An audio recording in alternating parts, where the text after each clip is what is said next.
Hey, on this episode of Taskforce Geek, it's our 50th episode and our 1-year anniversary. We're going to talk about you, our viewers. We're going to talk about our past guests and how things have changed over the past year. And we're going to welcome back many of our previous guests and much of our regular contributors. It's going to be crazy. It's a party. Why don't you join us?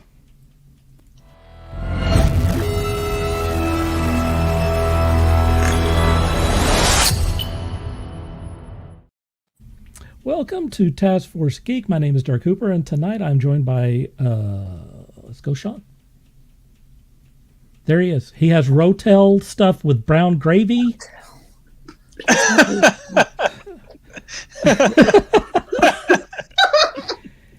I'm also joined by Walt.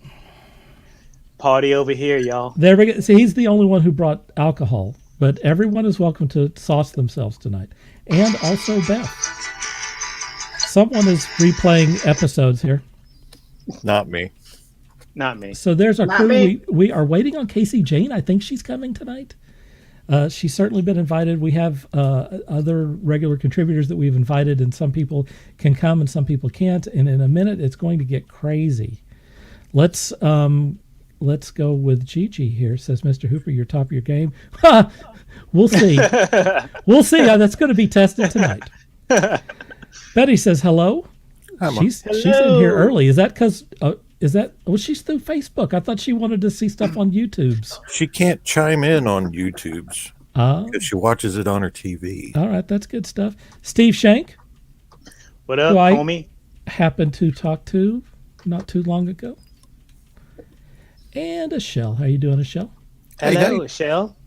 Nice to see all of you here. I'm going to start out. Just simply, we're not going to have it. We are blowing the lid off this thing tonight. Nothing is going to be normal. In about 5 or 10 minutes, we're going to start having some guests show up, and we're just going to take them as they come, and we'll see what happens. But what I want to do first is talk a little bit about the origin of Taskforce Geek. And to begin with that, I want to say that it started over 25 years ago, really, with the formation of Ranking Studios, which includes Sean and Scott Prime and Robert Henry. We produced a comic on our own. We had plans to do some other stuff. At that time, we didn't have the internet, and we didn't have the ability to print on demand or do all the things that you can do now. I mean, we do some pretty amazing things now. So fast forward to recently, and I had a group on Quora that was called Taskforce Geek, and it had over 500,000 people on it, and I shared stuff about the things that we talk about on this show, which is comics and games, science fiction, fantasy, Marvel, DC, and all the rest. I had a pretty good platform, which didn't exist over 25 years ago. Sean, early last year, contacted me and Robert and Scott and said, hey, things have changed. All of us are kind of interested in doing some work. I'm getting the band back together. Getting the band back together. That's exactly it, And Sean made this thing happen. We created a website together, and we started talking about doing some projects, whether it's doing fantasy art or whether it's doing comic books or whether it's doing books or whatever it is that we're going to do, doing it together and supporting each other and that sort of thing. But again, the internet has changed, and we have the ability to create a platform where we didn't have that previously. And so one of the things that we wanted to do is to create this platform, Taskforce Geek, so that we could, get our stuff out there, presumably, if we had something to talk about, but also create the network, create the platform for other people to put their stuff out there, hopefully. Other comic creators, other writers, other artists, other people who are doing geeky stuff, give them the platform that we wish that we had 25 years ago. Then COVID struck and screwed up everything. As everyone knows. I mean, it happened shortly after we started this. It was literally a year ago. It was right in the middle of March that we started this, and I don't have to tell anyone what happened after that. But what this show quickly became, besides the things that we wanted it to be, is a place where all of us could get together with, look, Sean and I get together with a group of guys every Friday night, and we watch a movie together, and we go out to eat, and we hang out with each other. Suddenly that was not possible. We could not hang out with our friends. This show gave us an opportunity to meet with and talk with our friends. In addition to that, it allowed us to reconnect with old friends like Walt and Mike Kennedy and many, many other people. So it became a platform where, suddenly we have the capacity to reconnect with our network, which was something I never imagined, and was really happy to see happen. It also became a place for me to learn from the likes of Pete Nifton, Mark McKenna, Mike Barron, among many others who have been in this business and been doing this stuff and been fighting in the trenches for, some of them 30, 40 years, and brought that information and experience and great stories to episodes of Taskforce Geek, which I very much appreciate. But we also got to meet new people who are currently in the trenches, including people like Stoney Williams, Doug Wood, GA Longero, Steve Resk, many, many others. Some of them will be joining us tonight. This show has ended up feeding me just as much as I guess I have fed it, and it's been a wonderful experience so far. And so that there is, that's my thoughts on Taskforce Geek. I may have others as we go. I have a few, and we can get to you guys too, although I do have a little video to play here in just a moment, but I'm going to get some comments out to everyone here. Betty says, like your shirt, Sean Wilson. She has to specify your last name. Who knows? There might be several. There's only one Sean, and I think we know which one it is. Maxine says, happy anniversary. Thank you very much. Thanks, Mom. Nice to see you on here. Hello to Jerry. Hi, Geek Friends. Hello. Jerry. And Michael Danielle says, I'm here to comment on Sean's shirt. Let's put that up there. Thank you. There it is. Thank you. What do you think about that? What is that? Oh, Busters. Gozer Days. Gozer Days. Gozer Days. That's a cool shirt. That is.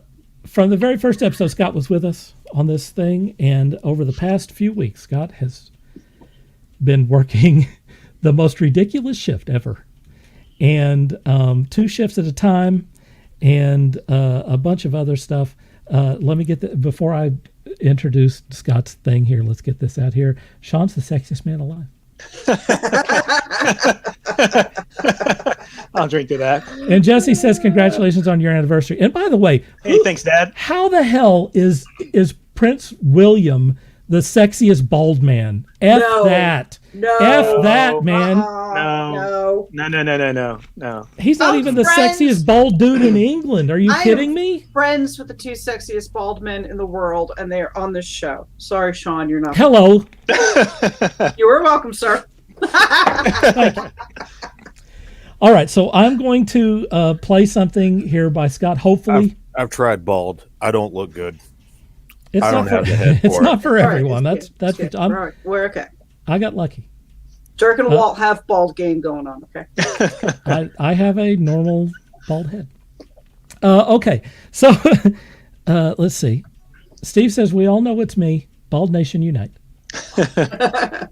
All right, I'm going to share something that Scott recorded for us last night.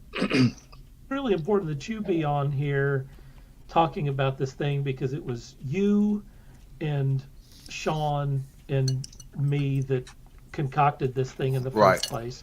So, and it's our show.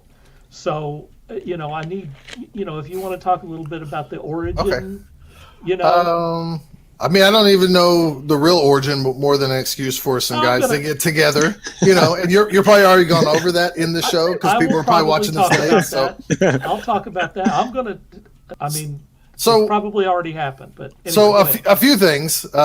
Doing the Both Down podcast, I can tell you that like it's always a really great accomplishment when you sit down and you think, "Oh wow, we've done this for a year," and the fact that this is the 50th episode, that means we only missed 2 weeks, and that was because we've had lost loved ones and stuff like that. So that's a quite accomplishment alone, producing 50 episodes in 52 weeks, a whole year. That's amazing in itself. Some of my favorite memories, of course, Pete Nifton. I love the man as a friend, but before that, I loved him as an artist. And it's funny, I still see him as that in my junior high eyes, but now I see him as a friend, and I just love and adore the stories I get from him. Having Mark McKenna on, having Mike Barron on, people that I read their comics as kids, and I knew who they were, and they were famous to me, and they still are to me. It was great to hear their stories, hear the back end stuff like that. Those are some really just standout moments.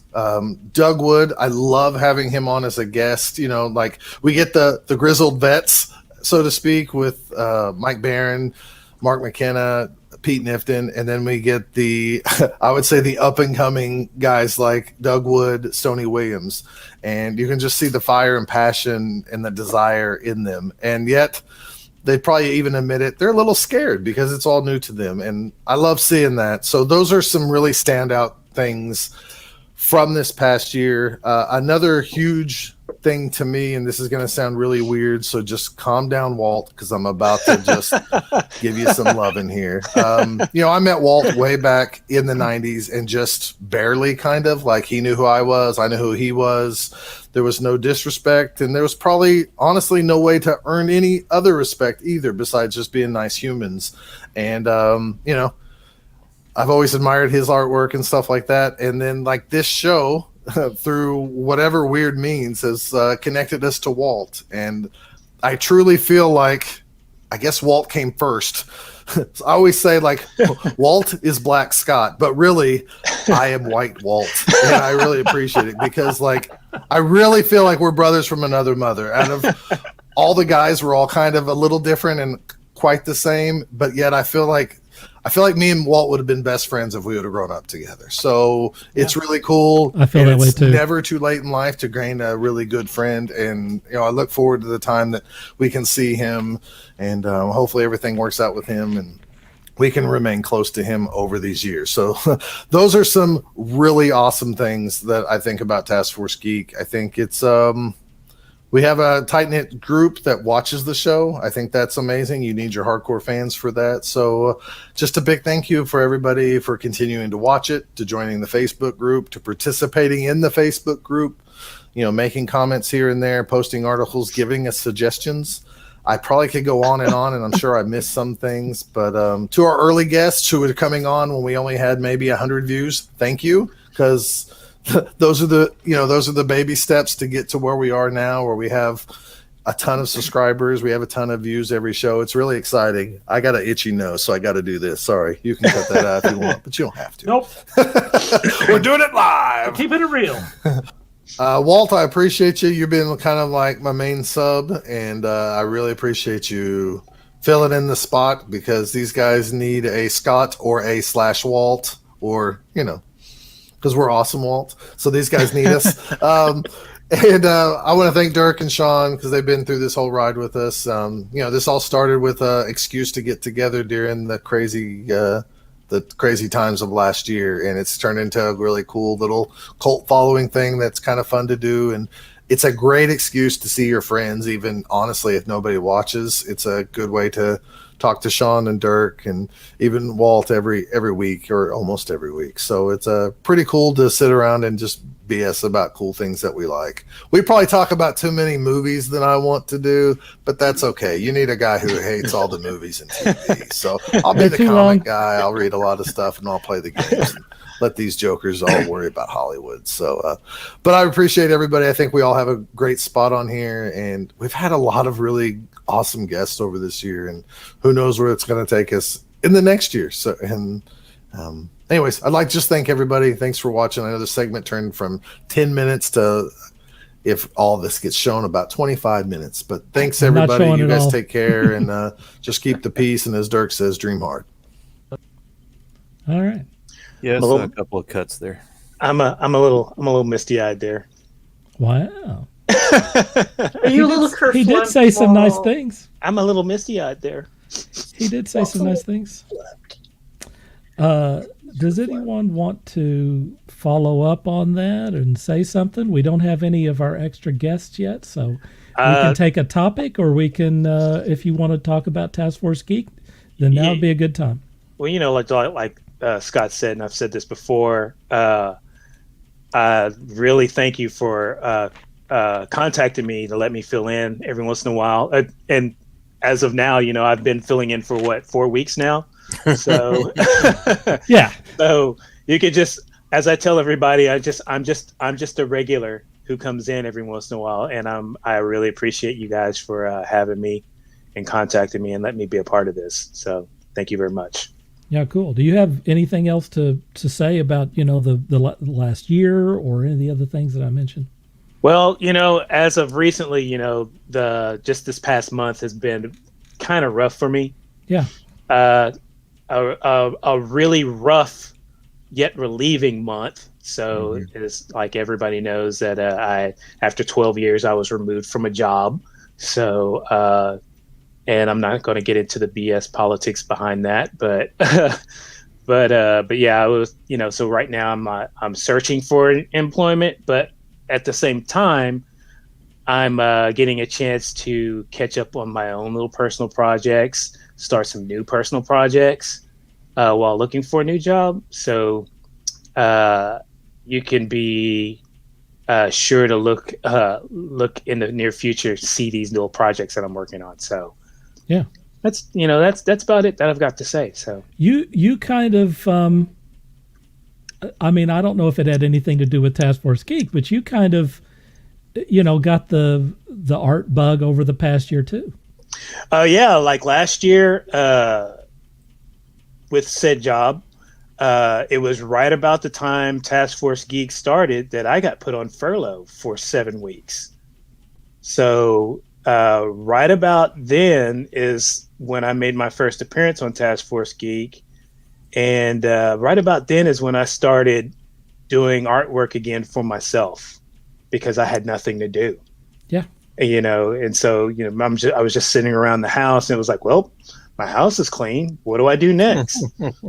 Well, the lawn is mowed early in the week. What do I do next? You know, so like one of the first things I did was I've got stacks upon stacks upon stacks of model kits. I put a model kit together and then I pulled out a sheet of paper and drew something. And then there were some other things that I had, like old art projects that I hadn't finished. I finished a few of those. And then you guys gave me a call to fill in, and it, you know, and that just started the whole ball rolling again. So, you know, I'm getting back into that old art bug. You know, as I showed you earlier, it's like, look, I got this little light box, this little light thing, so I can do, you know, some sequential art, do some tracing and everything. So, I'm just glad, you know, I'm motivated again. I have that drive. Cool. So, all right, I'm going to add in our first guest right now. Dun, dun. It's Russell. Dun, dun, Speaking of old friends, who I reconnected with. Okay, Russell. Here's the deal. We're going to have a lot of people on here, so we're going to give you about 5 or 10 minutes. And so here's what I'm asking. Tell us who you are and what you do. Tell us how things have changed since you've been on the show. All right. Tell us what you're working on now. And then we'll get your promotional stuff out there, and I'll feed these questions to you again if you want. So tell everyone who you are, buddy. Okay. My name is Russell Oldham. I am a creator and artist for Black Wolf Artworks. And let's see. This is my comic book. Yeah. Sweet. I did everything on here, the story, art, all the way down to the lettering and all the graphic design stuff. You worked your booty off on that thing. Oh, man. Still working hard on the second issue. Yeah. Oh, my God.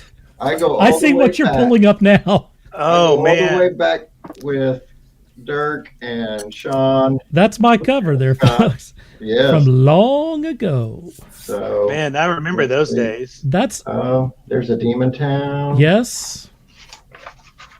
And What was on the back of that one? Good. Yeah, that's a good That question. was your mirror day. Yeah, if I remember that right. is a Walty Yeah. Belt picture. How about That's that's Oh, my wow. art. There we right go. There you go. So Very cool, man. I am currently working on issue 2 of the Remnants, along with a lot of the little side projects. I'm doing as an artist, you pick up work, all kinds of stuff, even if it's not comic related. So I just did some tattoo designs, and I'm working Really? on a thing for my father's street rod. I don't know if you can see that very well. Oh, I yeah. can. Yeah. Oh, yeah. Oh, that's cool. Like a skull, like a shattered skull. It's like a skull made out of spider webs. Okay. Yeah. Nice. Oh, yeah. I'm Cool. working on. I like that. There's a couple other pieces that goes across the dash of his truck that he takes to car shows. And I'm doing some promotional pieces and stuff for the guys over at Third Empire Really? Comics. They've got some Kickstarters coming up, so I'm working on some possible covers, maybe some prints, or something that they can throw into their Kickstarters. Very cool. That's cool. all that on top of working full time. Tell us a little bit about the Kickstarter that you went through, and what's your next plans on that? Okay. The next plan, I've got several pages that I wanted to add to the first issue, and kind of a redesign of the graphic design part of it. So that is still in the works, but it's about funding and getting things set up. So I might run another Kickstarter on that. I'm just not sure yet. I understand. I might just go ahead and go print it and then put it up on my website to sell. And then Conventions would have helped you a lot too, Russell. Oh man, I miss conventions. and I think that I have the worst timing ever in my comic book creation. Seriously. Because back in 96 or something, I was going great guns on another book that I was doing, and then in 97 the market crashes and solicitations just bottomed out. Companies were shutting down, and I start back up again, and then last year happens, convention shut down, and I'm like, what is going on? Like every time I get a project, something happens. But you could sell those if you could sit at a table and put them in people's hands, I'm telling you. Most definitely. And the Kickstarter was a little difficult. I think people had a hard time, I guess, understanding what the story was about, because it's not your traditional superhero comic, right? Or your horror comic or anything like that. Thank God. So, when I was at conventions, before all that hit, if I could talk to someone for 3 minutes, I could sell the book. Yeah. Mm-hmm. And so it's a difference of being in person. You get to talk to them, start telling them about the story. Boom, it's sold. But when you're just scrolling through Facebook and scrolling through Kickstarter, it's really easy to just scroll on past.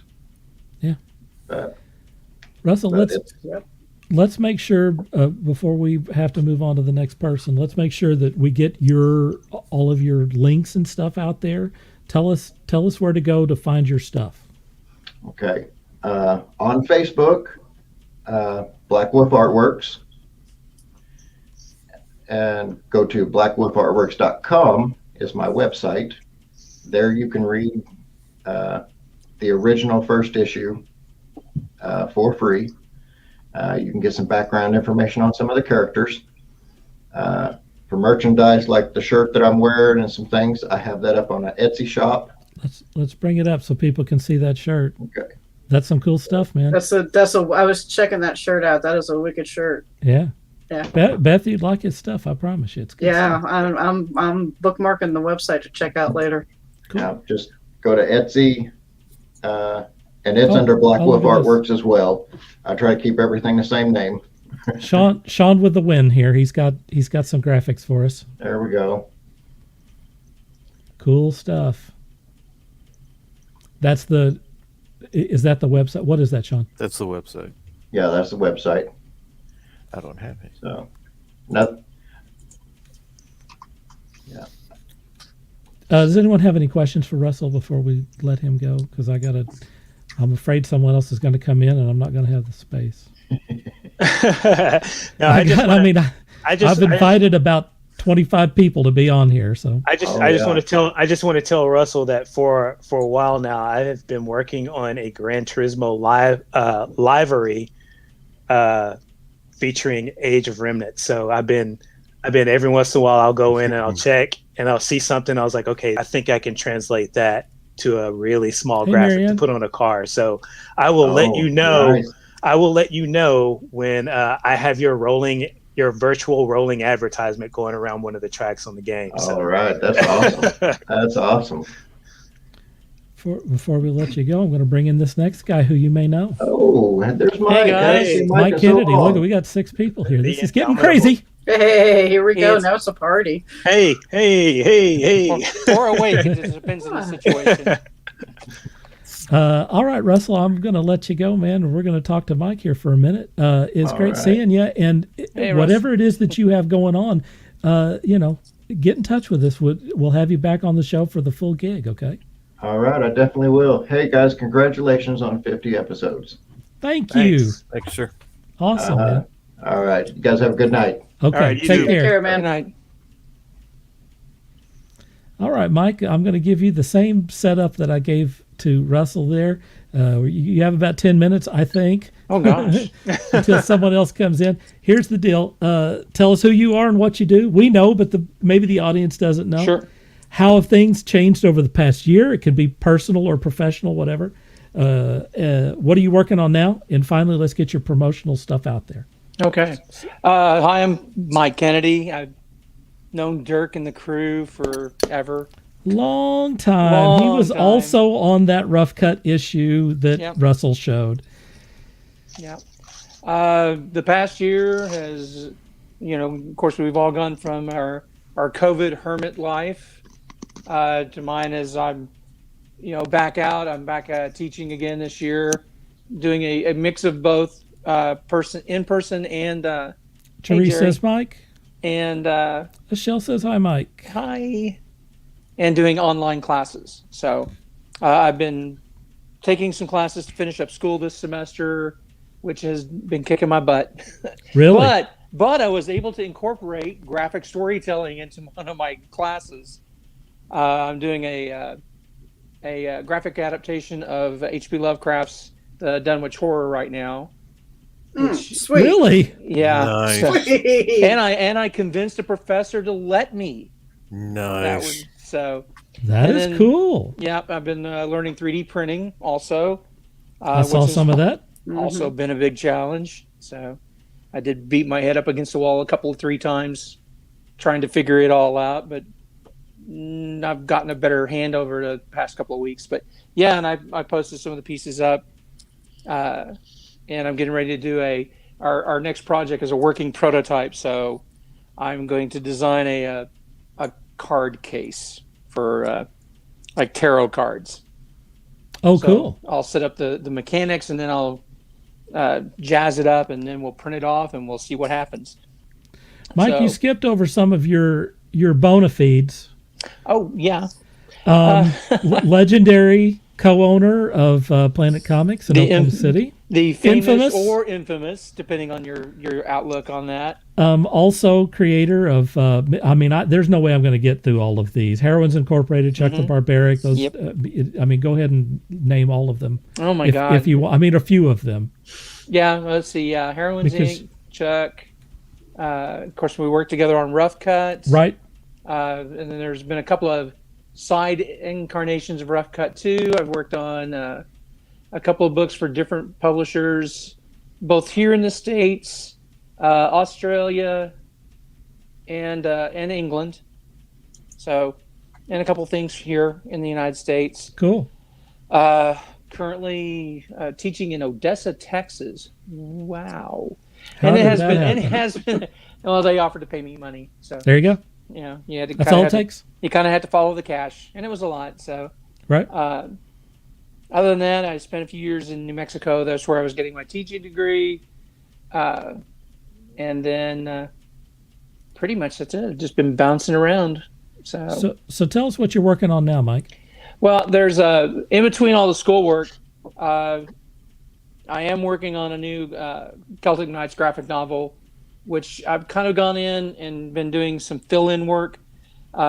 When my writing partner, before he passed away, Stephen, put together tons of stories, but there was no continuity basis there. So I've been kind of helping do that now. So this story goes in with the kind of the precursor to Rubinette's origin. Okay.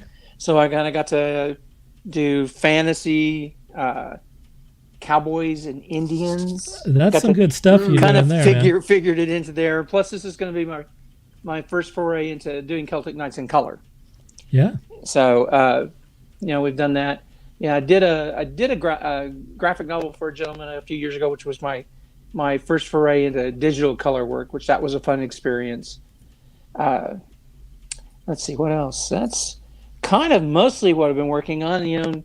Before COVID hit, I have a huge inventory of digital artwork I've done. That once conventions start back up, I will be hitting the printers, getting stuff printed and ready to go. That's what we were just talking about, is how crazy all it is. It is. How it affected everything that we're doing. Does anyone have any questions for Mike? There's that terse sense of quiet that happens. This is just like me doing class. I follow a lot of what Mike does on Facebook and stuff. So I do too. I really don't know what to ask about, being that I follow pretty much everything that he does. It's my buddy. I gotta represent my buddies. There you go. Absolutely. Tell us where people can find you, Mike. Well, you can find me on Facebook. I'm on. Oh God, I meant to. I almost said Tinder, and I'm going like, no, that's not right. No. That was you might be. Who knows? No, but I am on.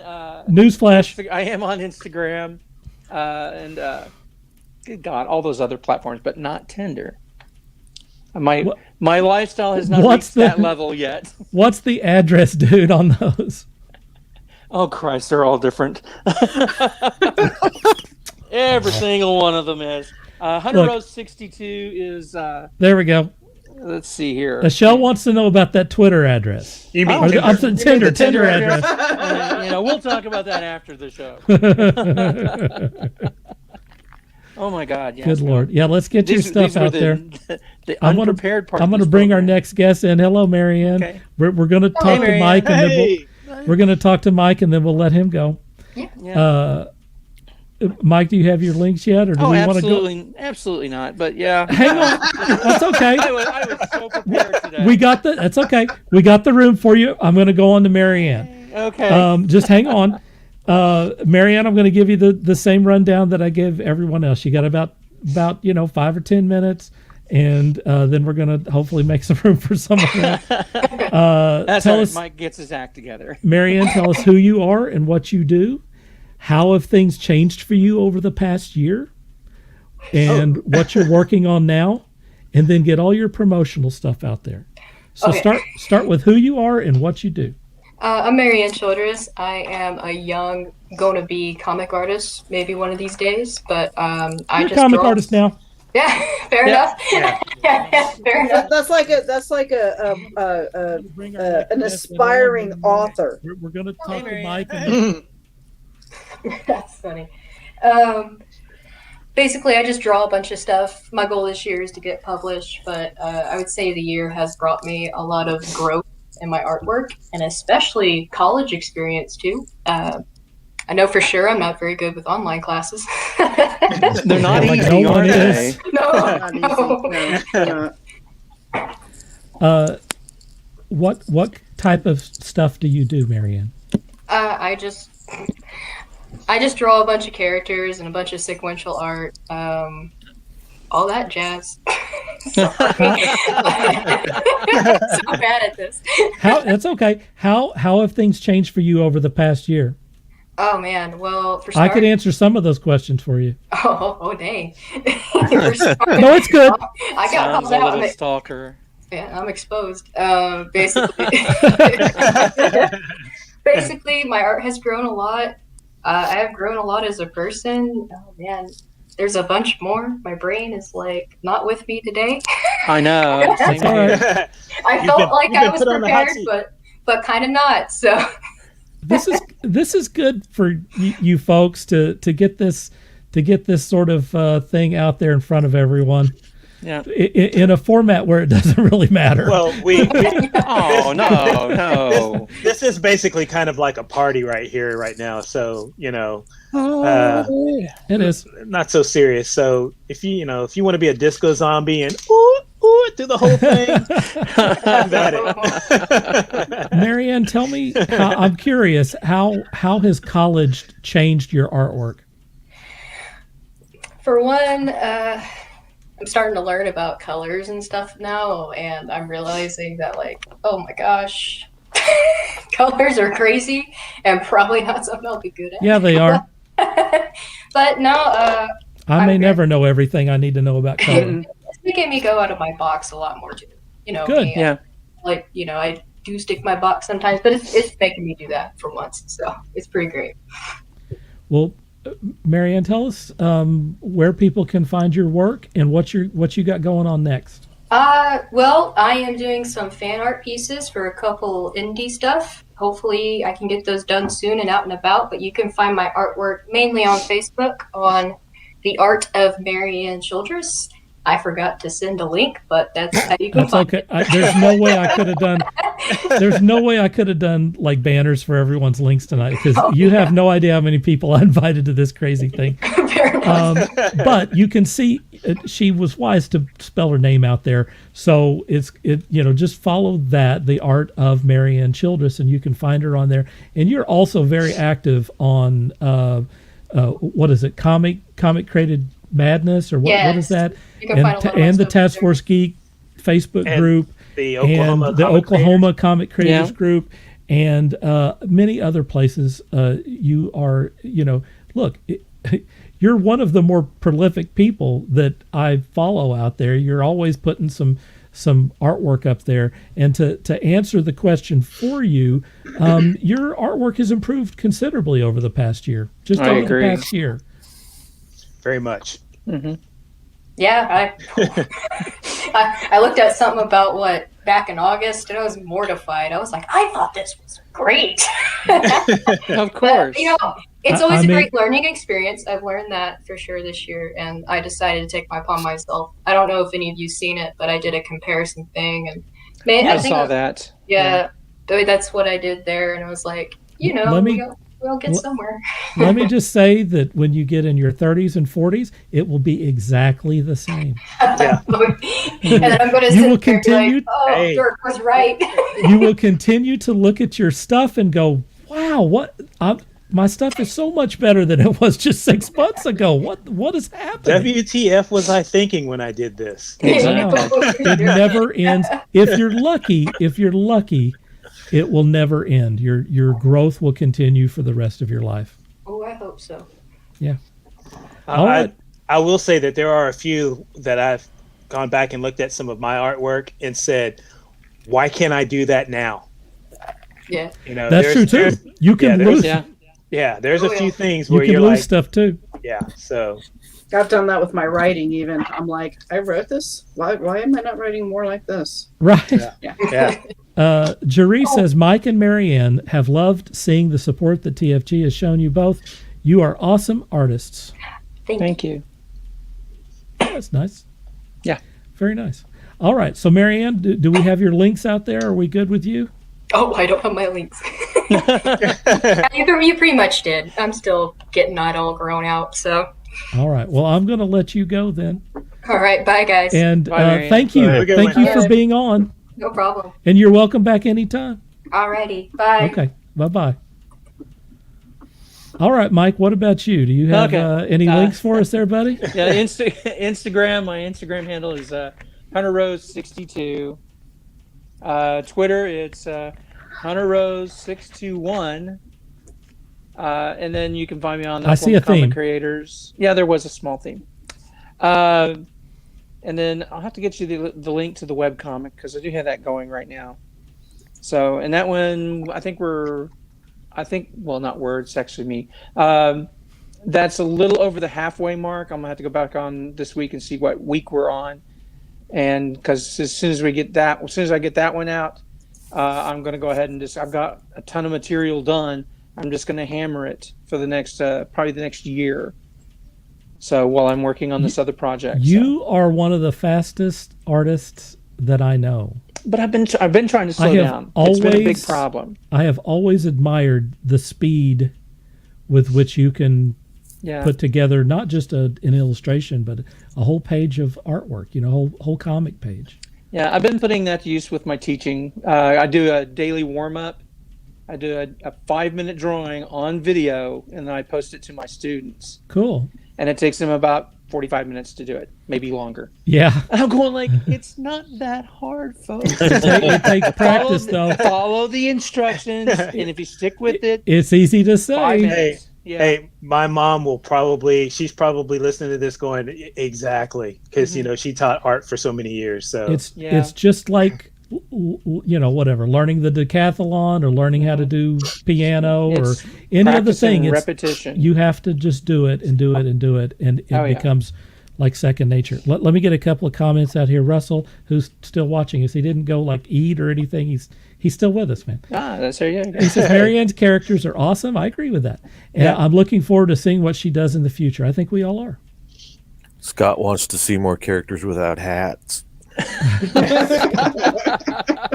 He is the Spicy King. He's the Spicy King. Ashell says, what is the meaning behind Sean's nickname tonight?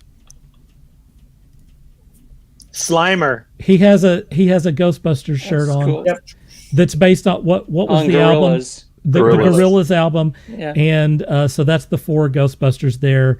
And so he is Slimer. Yeah. There's the reason for that.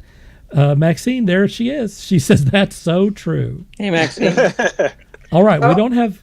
I was that art student that could draw, that could do one good piece of artwork ever in her entire life and never do it again.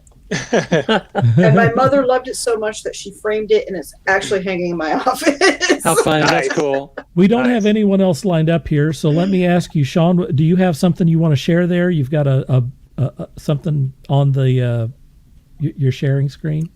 What is that? That's Marianne's. Oh, okay. Marianne Childress. Okay, so I'm behind the game here on this. There we go. There's the art of Marianne Childress. That's cool. That's on Facebook. What's the link to that, dude? Sorry, Okay, come on, I'm glad it's not just me. Sean must read. Sean must read. Sean must type. Facebook.com/the-art-of-Marianne That's it? Childress. Okay. Okay. That's the finish secret. And then a dash. crap ton of numbers. Oh, All right. Oh, and some numbers. Okay. Well, anyway, put it in the search bar on Facebook and find it. She has a lot of cool stuff on there. She's very prolific. She has very unusual characters. She's not just doing the normal stuff. Get over there and see her art page and don't just see it. Damn it. Go follow it. What is wrong with you people? Like just it. Follow stuff. like it and comment and all that other good What stuff. is wrong with people? Go to her page and Support. follow it. I mean, Support the creative people. Illustrators Lord. can't get any better unless you tell them what they're doing right. She wants I don't know what to they're know. doing wrong. She wants to know. Okay, I'm going to add someone else in here. Mike, you can stick with us for a moment. Sure. I have everything going on right now. Brendan, how you doing? Brendan! Hey! It's been about, 6 months? It's been a while. Been a while. So here's the scoop I'm telling everyone. When you get on here, you have about 10 minutes or so.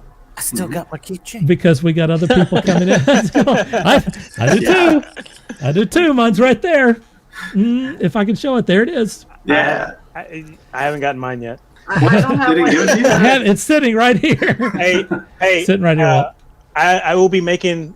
I promise I will be making a trip to OKC pretty soon here, within the next month or so. So yeah, same here actually. So. Oh, awesome! Very cool. Can I come along just because I need to get out of the house? Sure, why not? I think probably everyone's ready to get out of the house at this point. All right, so Brendan, tell us who you are and what you do, and then tell us how things have changed over you in the last 6 months since we saw you last. What you're working on now, and then give us some links so that people can follow your stuff. So the first question is who you are and what you do. Well, first off, I am Brendan, and Brendan Smith that is, and I'm with Ye Old Lasersmith. I do my own custom woodcut stuff. Actually, I think I have within reaching distance. Yeah, one of my woodcut swords I make. Just cool. Anyway, those things are so cool. Oh my gosh! The Blades of Athena from God of War series. But super cool. I wish I could show it a little better, but maybe back here. Oh, no, we can see it, man. That's awesome. There you go. So That's I do a lot of just random things that I like to, whatever I like to own, I make it, and then other people say, "Hey, I'd like to buy that from you," and then I don't own it anymore. So most of what I do is like laser cut maps and topographical things. Like I did like the Mines of Moria, the Hobbit, and I really just enjoy the whole being able to figure something out and just create it. So that's my whole thing. And I hit a lot of convention circuits too. So if you're ever around like the Midwest, you might see me at maybe, I guess right now I'm going to, actually I've got a list here. A couple conventions I'm hitting recently would probably be like a couple 40K conventions for Warhammer 40K. Cool. Yeah, cool. And then also we got the Showdown happening, this big one up there in Kansas City. It's going to be happening in July. But there's also the Chaos Cup. I've already talked to the manager on that one, so I'm going to be heading that Blood Bowl tournament in Chicago. And what was a big one? There was a, I mean, a lot of the really big ones right now aren't actually happening, but there is the Warfare Weekend over in St. Louis. That's right. And that's going to be a huge convention for gaming and a lot of different people there, so I'm planning on going to that too. So, conventions. So conventions are actually starting to come out of the, out of the cold, right? A little bit. I'm getting my first shot for vaccination here this Thursday, actually. Yeah. And I'll get my second here 2 weeks later after that. So I'm happy about that. Cool, man. And as people get more confident going out to travel, we'll have more conventions opening up. And I think you're going to see a couple coming back like August and September, most likely. So. Tell us how things have changed for you in the past 6 months. Well, I am middle transitioning out of my current shop. I'm kind of looking for a new place at the moment, but I sold my house, which actually has my normal wood shop in it, and I worked at like a very small space in the garage, and I can do a lot of stuff with that small space, so I can't wait to see what I can do with a larger space. Yeah. And then you're upgrading. Oh yeah, I'm upgrading. And I've just been doing random things that I like to pursue. Right now, I finally found a place to source dice blanks. I got these little blank like cubes, and and they're actually the acrylic cast, and I'm going to start making my own dice. I've made right here actually. This right here is MDF. Oh yeah. Doesn't look like much, right? But here's the secret. The secret is that MDF is just like wood. It has a flash point of 451 degrees or greater, just like Ray Bradbury says, right? Right. 451. Right. Mm-hmm. So it turns out that if I take pewter that melts at 350 to 450 degrees in that range, depending on the alloy mixture, I can cast metal using wood and MDF. Oh my gosh! So what? So cool. I have some examples here. I've been doing it. Oh, wow, yeah. Please So, show us. Here in the little treasure chest, Oh, my Oh, God. sharp. some That is coins. awesome. That's Wow. cool. Mhm. So here's Wow. cool some of these Very out. neat. So this one is actually for a Lords of Waterdeep game. It's going to be your single coin, Oh, and Okay. then it's made of metal actually, It's so it so actually has some heft small to and it. detailed. Oh yeah, I can get there we go. It's got like a little stone pattern to it. Yeah. nice. That And is so I've got cool. the other one for it. It's going to be like a cloud pattern, but it's a gold color. I just spray painted it gold, and you seal it in with a spray sealant so it doesn't rub off. But I have those. I have a Witcher coin I made and says "Toss a coin to your Witcher" around the edge of it. Oh, Nice. you could So- sell 4 trillion of those. I'm at first in Yeah. line for one of them. Just saying. I mean, where are those available right now? Those are not available right now. I'm kind of hesitant to put that sort of thing online. I usually take them to conventions with me. I got you. However, if you want to message me, I can throw them up online. And honestly, if you guys listen to the podcast, want one, I can probably do $5 each on one of these sort of things. We'll Oh, talk. So- hey, Steve, I know Steve is saying. watching. I know my buddy Steve Shank is watching. Steve, we need to get together and we need to send him some designs for some challenge coins. Oh yeah. Oh, Sean has talked about that too. Sean has wanted to do some Rain King challenge coins. I didn't think about that. And here's a halfway done one. You might recognize it. It's just going to be this, and then the other side's a little more finished. Here, I'm going to bring you. Oh, very cool. So I Yeah. need to put some steel wool right here, and Oh, this wow. and actually sand that off. But what I did is I gave a texture to it, and what happens is you That can is then nice. Yeah, that's cool. make your own Beskar ingots using MDF and Man. fire. And, Wow. Come on. oh yeah, and then here's actually the process of making those. I just sandwich them together, and then I have little spacers in there for the actual molds. That's Nice. cool. That is crazy. So there's the other one. Just kind of whoop whoop. Camera. There it is. There it is. That's cool. Yeah, that's very cool. Yeah, so that's what I've been doing. Just anything I really enjoy. I found out how to do glass etching recently. So I mean, at least on the laser. So I've got Really? these now. So I can now. What does that say?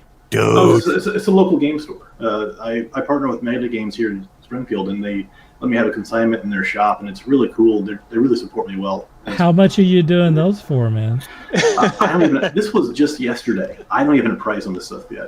I mean, the ones I did for Scott and Steve for their Blood Bowl tournament a while back, I had to do with a sandblasting. I had to get a vinyl sticker, put it around there, and like cut it out, and then sandblast it to get the etching in there. Oh, wow, yeah. But it turns out I could just use laser the whole time. So I mean, Wow. why not? Wow. So if like I know these glasses, you can go to like Dollar General and get them dirt cheap. So it's Yeah. really just the time and like setup of this. Oh, And my so gosh. really, shipping's the worst part about this thing. It's not actually the cost. Oh, of it. right. That's always Yeah. the way it is. Yeah. That's So, always the way it is. so yeah. Brendan, Wow. you are doing some really cool stuff, man. That is some really cool stuff. Mhm. You're Yeah, great, thanks, man. guys. And I really enjoy seeing all your posts on Taskforce Geek and trying to follow up with all those things. Thank So- you. And you always have the weirdest stuff, Sean. I see you always post the weirdest stuff, like the science links or whatever. You just made his damn day. I do my best to go against the grain as much as possible. That's, yeah. I have to explore Mhm. people's imaginations and Well, see keep it up. what's possible. Yeah. Steve says he needs a TFG pint glass. I think we all need a TFG. So do Yeah. so say we all. Yes. Well, so that's very, very possible. No doubt about it. Brendan, let's get your links out there before I get another 46 people show up on this. Oh, yeah. Okay, so let's actually just go ahead and do it this way. I have just a card here. It's got my personal cell, so use it wisely. Okay. Hang on. Whoa, there we go. Oh, Let's beautiful. get you up there. There we go. Perfect. There it So, is. Ye Old Lasersmith. At gmail.com. Also on Facebook. So there I am. I mean, that doesn't get any more on target than that right there. Mm-mm. Yeah. That's good stuff, man. Does anyone have any questions here for Brendan or an order? Would you like to place an order now? Oh, my head is buzzing right now because I'm thinking of challenge coins. Challenge coins. That's so funny. So- I had no idea that you were into challenge coins. Well, Sean and I talked about that like on Saturday. Well, and Steve, me and Steve Shank, we hit the air shows all the time, and one of the things we always look for are really cool challenge coins from the different Air Force squadrons or Navy squadrons or whatever will fly in, and they'll have challenge coins to purchase. So every once in a while, there's a really cool challenge coin that I'll see. Steve will buy them all. If everybody's got a challenge coin there, he'll get them all. But Really? I'm really selective with my challenge coins. So, but yeah, challenge coins are a Cool. thing. I love challenge coins. Yeah, they're a thing. Well, I've I also like messed with those. challenge Very coin cool. holders too. You can take a board and just put slits across it, and you've got yourself a holder. And you can, Oh, dude. So you can do like a custom yeah. challenge coin deal. I got goosebumps now. I think it's important, Brendan. I think it's important to note that you can do like kind of whatever people come up with. Right. I could put a Cobra Commander face right on that challenge coin holder there for you. Well, I mean, just, He knows you so well, Walt. oh, That is good stuff. Yeah. I need a challenge coin that has Cobra Commander on one side and Starscream on the other. oh, Yeah, that would be that'd pretty be cool. cool. Yeah. And actually, if you even sketch it up in like a stencil yourself, I can put that right onto the coin. Wow. I'm just saying. I Sean, know you're an you artist. okay? Dude, I got so many ideas running through my head right now. Sean is talking I need about all this paper. stuff for multiple projects, Ranking Studio stuff, Taskforce Geek stuff. You know, we're looking into doing stuff right now I'm going to have to put that on my list of projects here. because we're looking forward to convention season 2. Yeah. Oh yeah. Yeah. You know, and we're starting to get some projects and stuff going, and you know, you offer real quality stuff, and you know, and are even offering more things than when we talked to you before. Well, that's the thing. Just keep doing what I like, and other people will like it too. Yeah, Yeah. Yeah. that's the key. All right, Brendan, if you've given us your links and stuff, you gave us your card, I'm going to let you go and clear the deck here. But we do really appreciate you coming by, man. Hey, thanks for sticking around for a whole year and giving us great content. Thank you. I appreciate that. And, you know, hey, when you want to promote something or whatever, you're welcome. Come back anytime, man. Thank you, guys. See ya. You're All welcome. right. Bye. Take care. We'll be in touch. Definitely. Mike? Yes. I have, since we don't have anyone else lined up, I am going to go to a question which I think is very interesting, and I think you might have a unique take on this. And Okay. that is, what do you think about Marvel moving distribution to Penguin? Well, unlike DC's merry-go-round versions, I think it's a pretty good idea. You know, but then I'm biased because I'm not a big Steve Jeppy fan anyway. Yeah. Because of my You past, dealt with mine yeah. and his issues in the past. You guys locked horns back in the 90s Big time, big time. when you didn't have a choice. Yeah. I mean, you had to bow before Diamond, or you Did nothing. You couldn't offer comics. Yeah, yeah. I mean, when Diamond ran Capital City basically into the ground, which was sad. Capital City was such a better choice because they were a better customer service. They knew how to treat customers. I mean, you know, I remember you you were at the saying store. that. They delivered it right to our door. Yeah. We didn't have to go pick it up or wait. They pulled the truck right up to our door. Yeah. Unloaded it. They were the nicest guys in the world. I mean, even our account manager, she came all the way down from Wisconsin Wow. to check on us. And Diamond, they could give a rat's butt, you know. and just, I think a lot of it too, that his hubris is catching up to him now. Because I mean, you know, when Capital apparently went down, he said, "I am the comic god," and essentially he was for a short time. It just had to reach full circle for DC and Marvel to realize they aren't. because of What? COVID. They shut down the entire distribution system for 2 full months. Yeah. I I mean, mean, they that pissed they everyone off. Well, Yeah. they were putting all these independent comic stores out of business because they had no content to sell. Yeah. And so, yeah, I think it's a good move for Marvel. I think it's going to be an adjustment for the store owners and the fans for at sure. least 2 full quarters. I think at least half a year before everything settles in. I know the local comic store I'm dealing with right now. They've had some bumps with these changes in the distribution with DC. And, you hear the same whining about Diamond, too. Well, they do this or they do. And these distributors nowadays, not like when we were around, they do not carry backstock anymore. If they're out, Right. they're out. Yeah. Where they used to, Diamond and Capital both, they used to, on average, keep about 20 to 25% above the print run to take care of reorders. Mm-hmm. So instead of seeing the constant influx of reprints, we didn't see nearly as many reprints on a lot of the major titles back at that time. So, when you looked at X-Men #1, one of the reasons there's so many copies out there is because Diamond and Capital ordered buttloads of them. Yep. Same thing with Death of Superman. Albeit that one actually sold out. But, It did. you can still, I think you can still pick up an X-Men #1 for under $10 now, if you're lucky. Yeah. I've seen there's a Spanish edition of it that was a holochrome cover. You can find it for about $40 or $50 on eBay, and it's just because of that cover. So now they're on there that they're selling. That's a whole different story. But I think we'll have I think the fans for at least the first 6 months will have a small adjustment, because Penguin's got to learn quickly how to become a comic book distributor. Yeah. It's not going to be like their paperback and hardback market. So, I mean, as long as they stay on their pre-orders, and as long as Penguin is a huge distributor, though. It is. I mean, and I don't know who they're connected to. I talked about this with someone. Oh gosh, who was the book distributor that we dealt with through them? They're out of South Carolina or Georgia, something like that. But those guys, they took care of everybody. So, and they distributed all the major publishers. Right.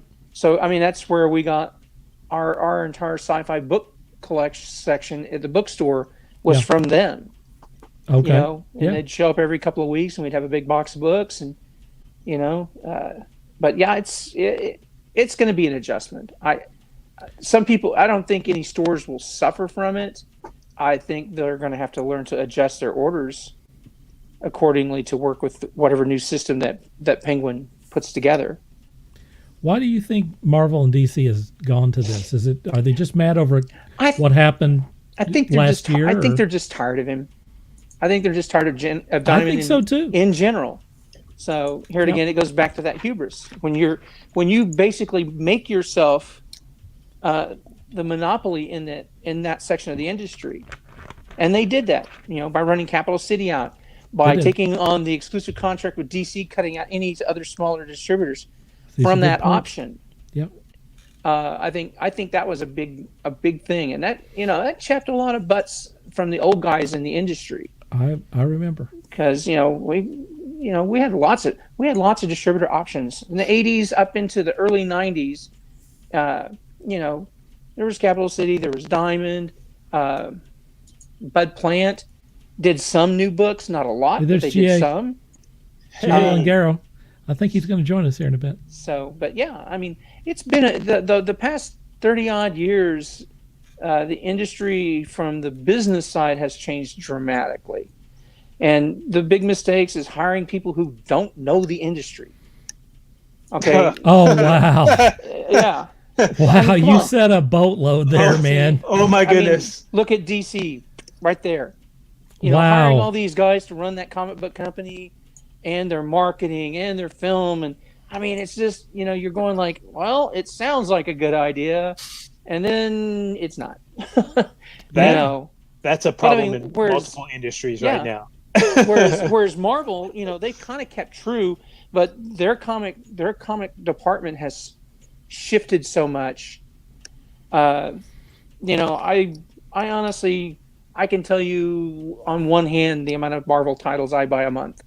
I can tell you with less than one hand how many DCs I buy now, especially with that new jump in price.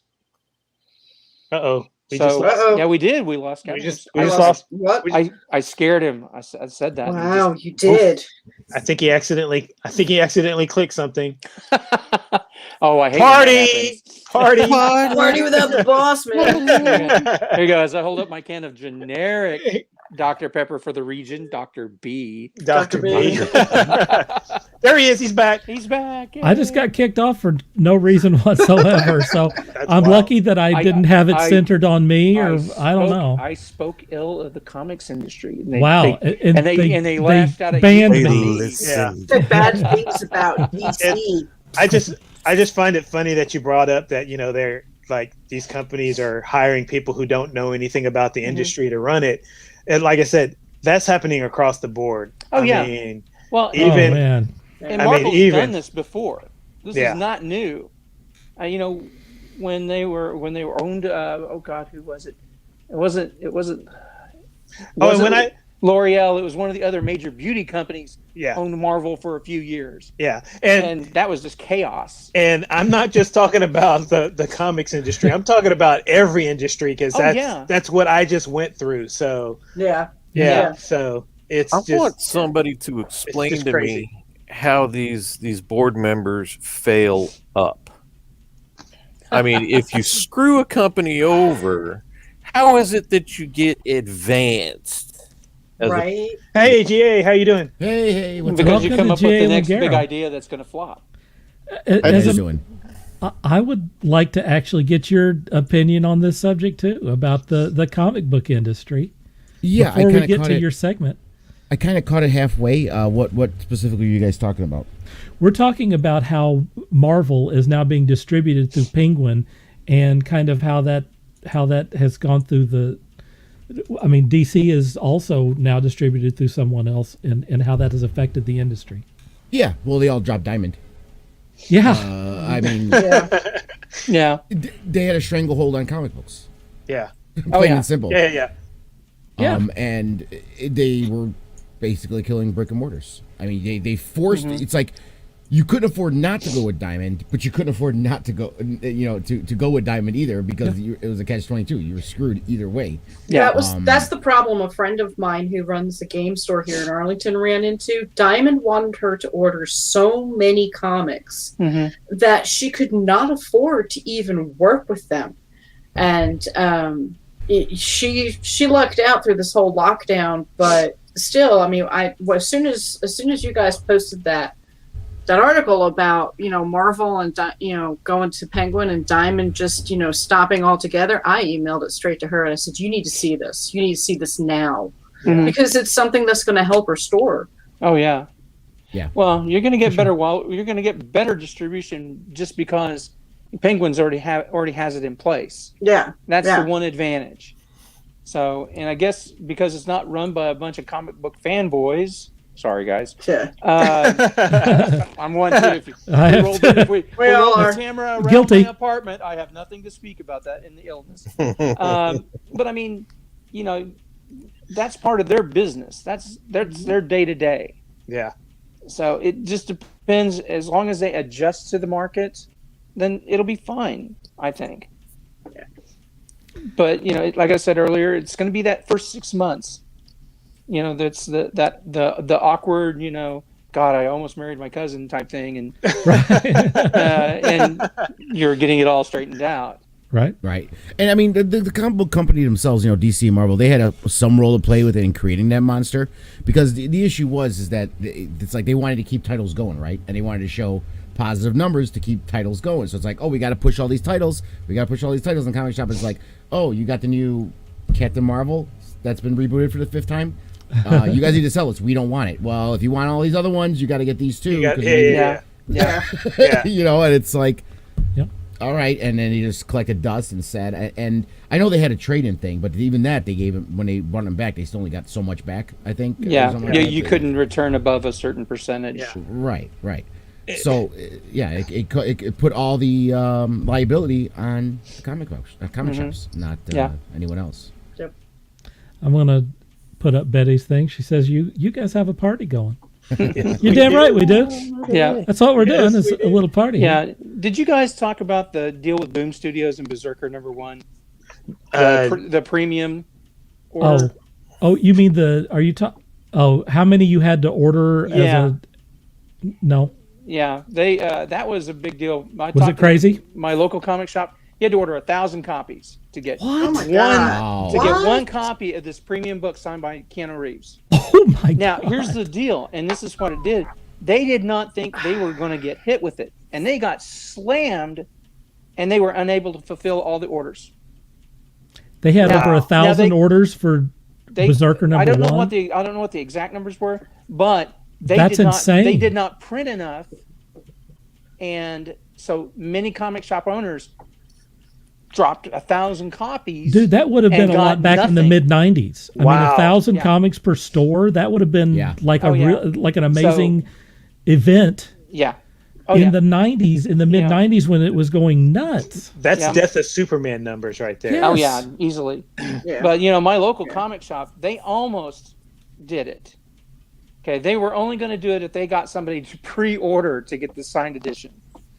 So they almost had a guy buy 1,000 copies of Berserker #1, and then they showed him what the bill was going to be, and he said no.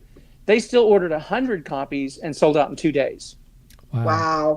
So, but I know Jimmy at Wizards Asylum in Tulsa, they ordered one because they were showing it up on Facebook. And, to sell 1,000 copies of one book that has been untested, the only big point is Keanu Reeves, but the book itself is actually pretty good. Made $1 million, $1.5 million on Kickstarter? Yeah. But you figure Boom, and they did a Kickstarter on top of it.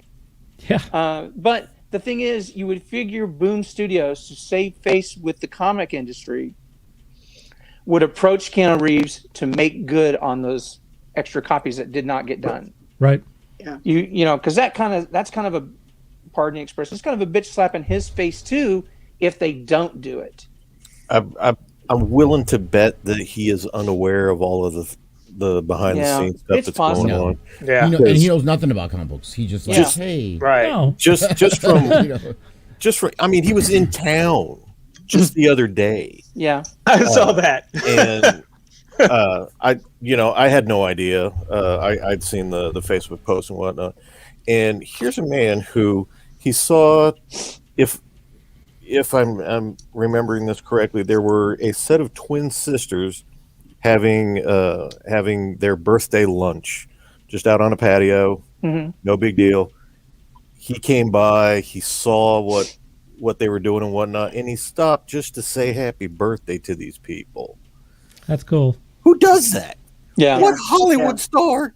Keanu Reeves does that. Keanu Reeves. He shows up everybody else. It strikes me that you all these things are going on with this comic book, all these these massive numbers and all this. Mm-hmm. You have to do this, you have to do that. Something tells me that if Keanu knew about it, a lot of that would be done. Yeah, I believe that too. But it was a big failing on Boom Studios to underestimate that big what they thought was going to be a lack of sales instead of a boom, no pun intended. It's flipping Keanu Reeves. Yeah. Who doesn't want a piece of Keanu Reeves? I'll just get the action figure. I don't. No, I'm just saying. beautiful. Exactly. He's an amazing. I'll just get the coloring book. Yeah. Dude, if I knew he was in town, I'd have bought him a beer. I want one of his motorcycles so bad. Of course, I don't have $100,000, but anyway. That's not side for beginners. I'll just take a picture with him. I'd be fine with that. Yeah. I mean, there was all those pictures of him, like how he rides the subway. I want to give GA his time here and make sure that he gets all his stuff out here. So I'm going to give you the rundown that I give everyone else here. Tell us who you are and what you do. Yeah, sure. First Tell of all, happy anniversary. Thank you, man. Happy Thank anniversary. you. Thank you very much. You're welcome. That's what the stream is for. Happy anniversary, Taskforce Geese. Yes. Geek, and many, many more years to come as YouTube. I'm a YouTuber. Bless you, too. man. I have my channel, The Great Console. It's a Star Wars and nerdy channel. We talk about all the nerdy stuff and the news going on with comics, sci-fi, fantasy, all that other good stuff. I'm also an author. I did do my first novel 2 years ago, Souls of Magic's Dawn, which I launched on Kickstarter and was successful. Now it's on Amazon. Wait a minute, what was that called again? Hold on. Souls of Magic's Dawn. Okay. Yeah, it's on Amazon right now. And then I decided to jump into comics because I've always loved comics. And after writing a 100,000 word novel, I'm like, hey, writing a 24-page comic shouldn't be that hard, right? Yeah, no, not so much. I mean, it does hold its own challenges. I did have to learn to show, not tell, not put in my words as much. The artist has to tell the story as much as the dialogue and other captions do. So I had to learn to take a lot of that exposition that I did with words out and just explain it to the artist and have him show it through artwork. But yeah, so that was my first comic book, is Isadora and the Immortal Chains, and of course I have one of the copies just sitting. My copy sitting right. Cool. That is Nice. that is a super cool comic that is way up my alley, folks. You guys really should pick that up if you get a chance to. You have the second issue coming out. Is that correct? Yeah. This issue I have about, because I did this as a limited print run. I'm not going to do second printings of this. So I have about 30-ish or so copies. There's a couple different covers. There's like 3 of one cover, 5 of one cover, and like 20 of another cover. Some of that I have left. Cool. And that's on the Backer Kid store. I dropped the link in your private chat if you want to, in the private chat here if you want to. Oh, cool. Yeah. It's still, so issue 1 is still available on Backer Kid right now to get, and I am gearing up towards issue 2.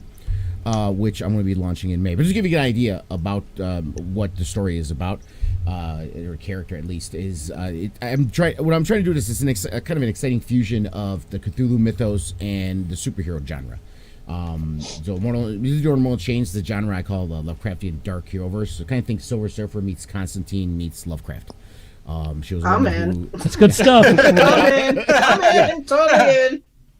She's basically a 2,000-year-old immortal woman. She was born in ancient Rome, and through a series of events, she found herself being heralded to the king in yellow. And now, in modern times, she's found her way to separate herself from him and try to re-enter humanity and do things her way, if you will, and protect Earth from the old ones. Because she used to be part of Earth. Now she wants to be back with Earth, and she's kind of tired of these old ones just doing whatever they want.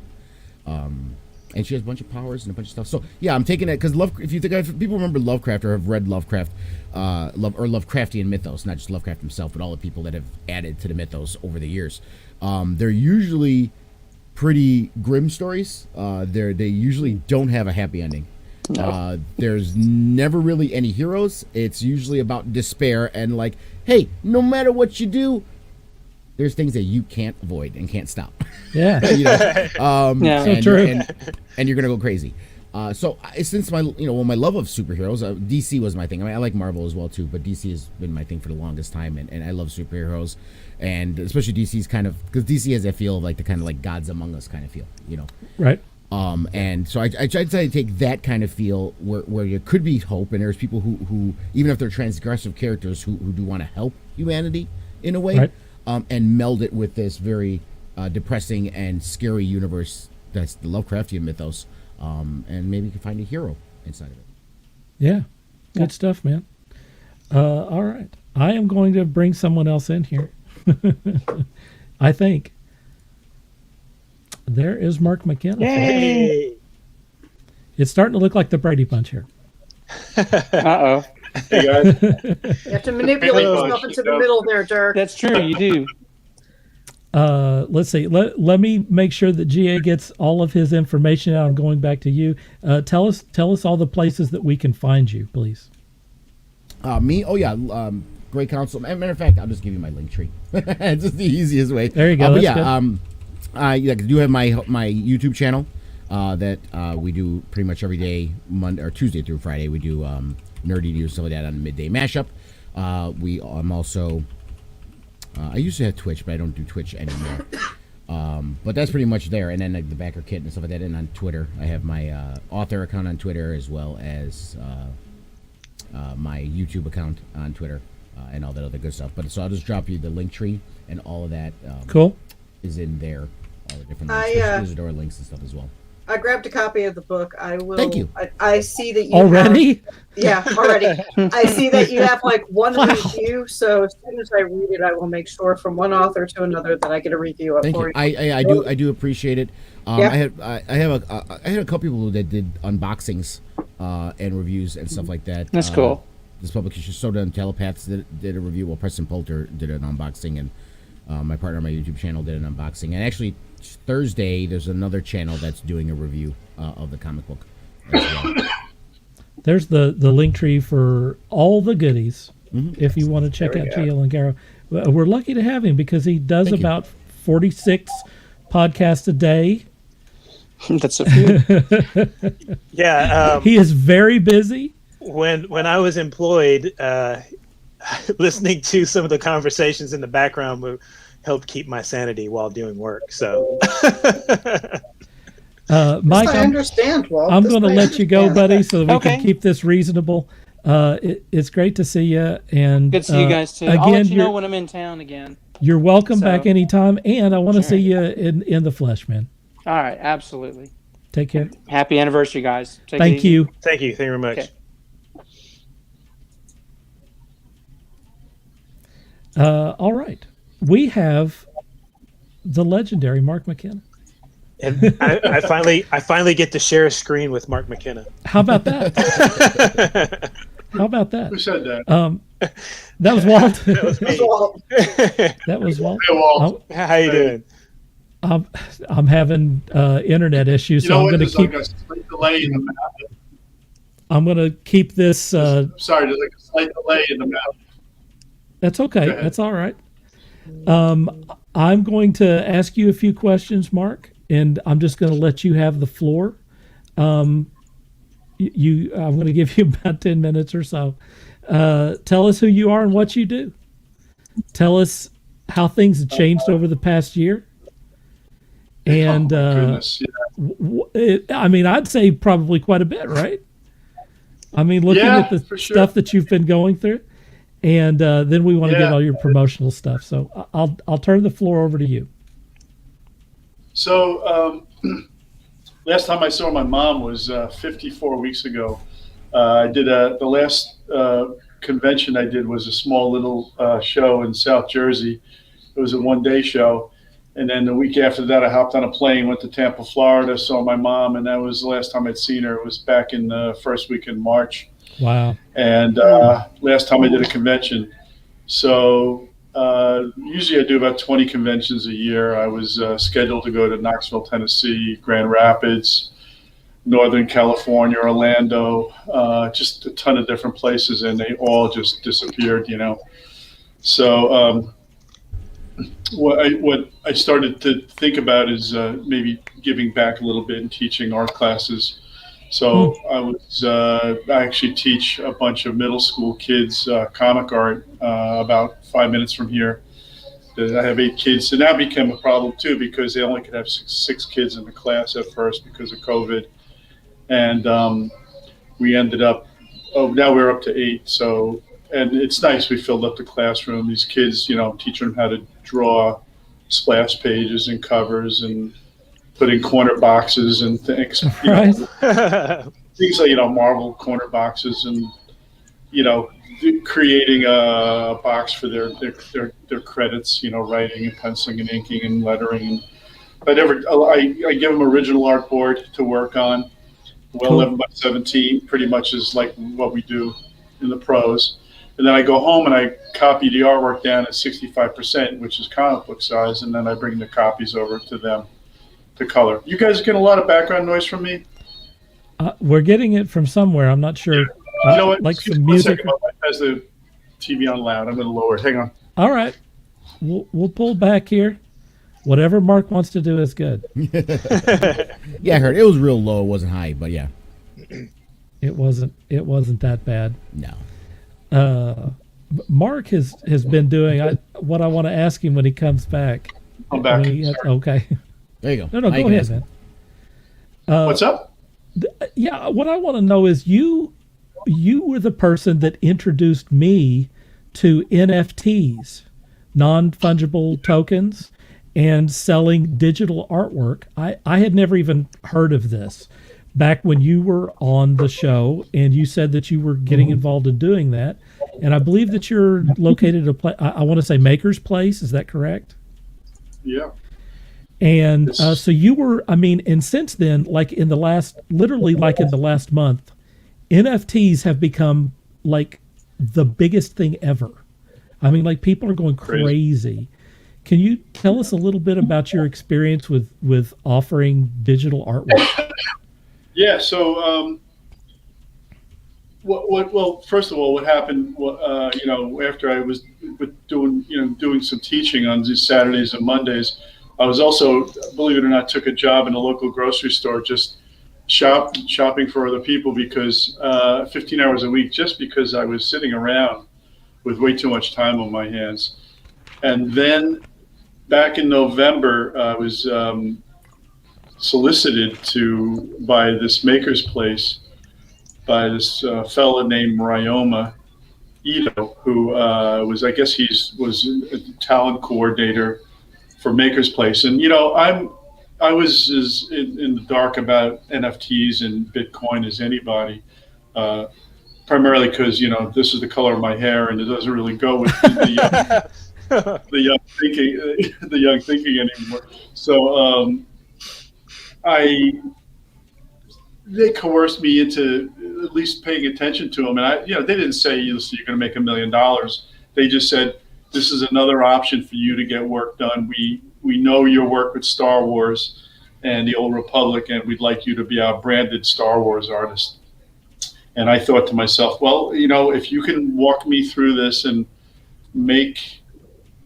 help me, hold my hand and walk me through the process, opening up a Maker's Place wallet, so I have a personal wallet where the Bitcoin or Ethereum goes into, and then it scares the bejesus out of me because you just don't know it's going to be around a day or two from now. Right. Yeah. Right. Right. So part of me was like, let me get that into my, get it out of there and get it into my bank account. So I don't mess around with it generally. It's a two-step process. So what I did back in November, I only had 38 followers in November, and and these guys asked me how I want to do a drop. Right, the drop is basically 3 pieces, maybe 4 pieces. You can do a black and white version. They call it a classic version of the color piece that you do. And I had to listen to everything they said. They want to do a limited sale, say for 15 minutes, where they could sell as many editions. Now the NFT is a single edition. You own the digital rights to one piece, and Right. Nobody else can have that. But then they can do editions where they can do 10 or 20 of the piece, and they're not NFTs, then they're editions, right? Limited Right. editions. So the first one was, I think it was me doing Darth Vader with Palpatine's hologram pointing at Earth, going, "Let's just pass this one because they're a wreck," which was pretty funny. It's like, pass, And then so they wanted me to do current events, and then the other one I did was Gamorrean Guard and like IG-88 waiting on unemployment line, which it was a Coruscant unemployment office, and that worked out really, really well. So at the end of one day, I sold. I don't remember the amount we sold, but it was a tremendous number, and in my biggest royalty in comics in 30 years, it was more money than I had in any one royalty check that I ever That's sold. Amazing. That's cool. Yeah. That is. And that was awesome. only 38 followers, How many? I had only 38 followers. Oh, in 38. How Now many we now? 6,050. Wow. There you go. Yep. It blew up. Hello. Wow. Yeah. But the other part of it is they're scared because, you guys know who Jose Delbo is? Mm-hmm. Yeah. He did Wonder Woman back in the 70s. He's an 87-year-old man. But he was in there before me, so it was him, and then I came in a little bit after him. But he already had a couple of drops, and he had established a pretty good following. But then I don't know if you heard, but about a week or two ago, he sold some Wonder Woman pieces, and the number, I don't know if you guys know this, but it was $1.85 million. Oh my Yeah. God. Oh, Jesus.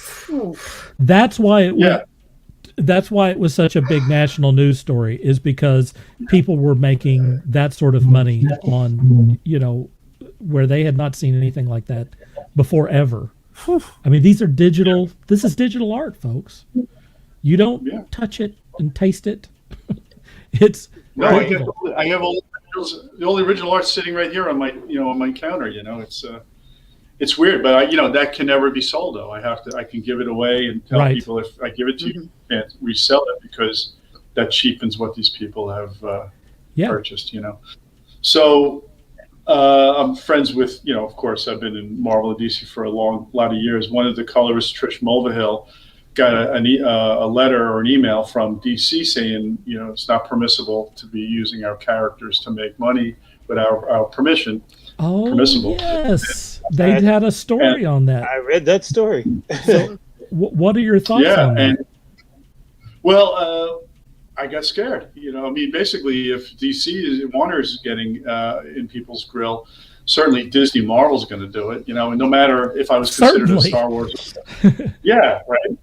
Because I'm a Star Wars artist in 2012 doesn't mean I can get away with it now. So I got anxious, and I think they got anxious, and now they're telling me, let's do more of your own stuff, and less Darth Vader. Because what they want to do on this next drop, which by the way is April 15th, they want me to do a Darth Vader piece, which I was going to do him ice fishing with Baby Yoda looking over the bucket.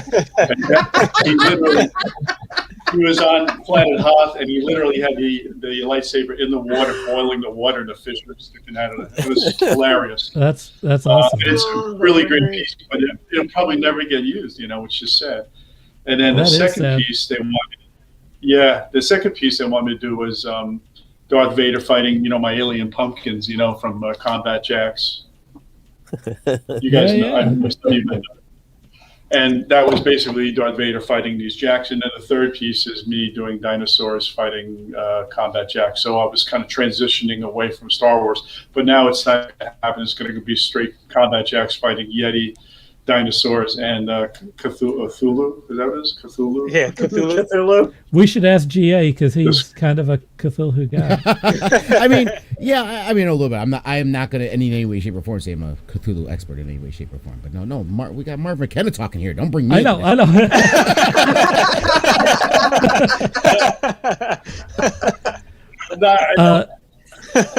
Dare you put me on the spot?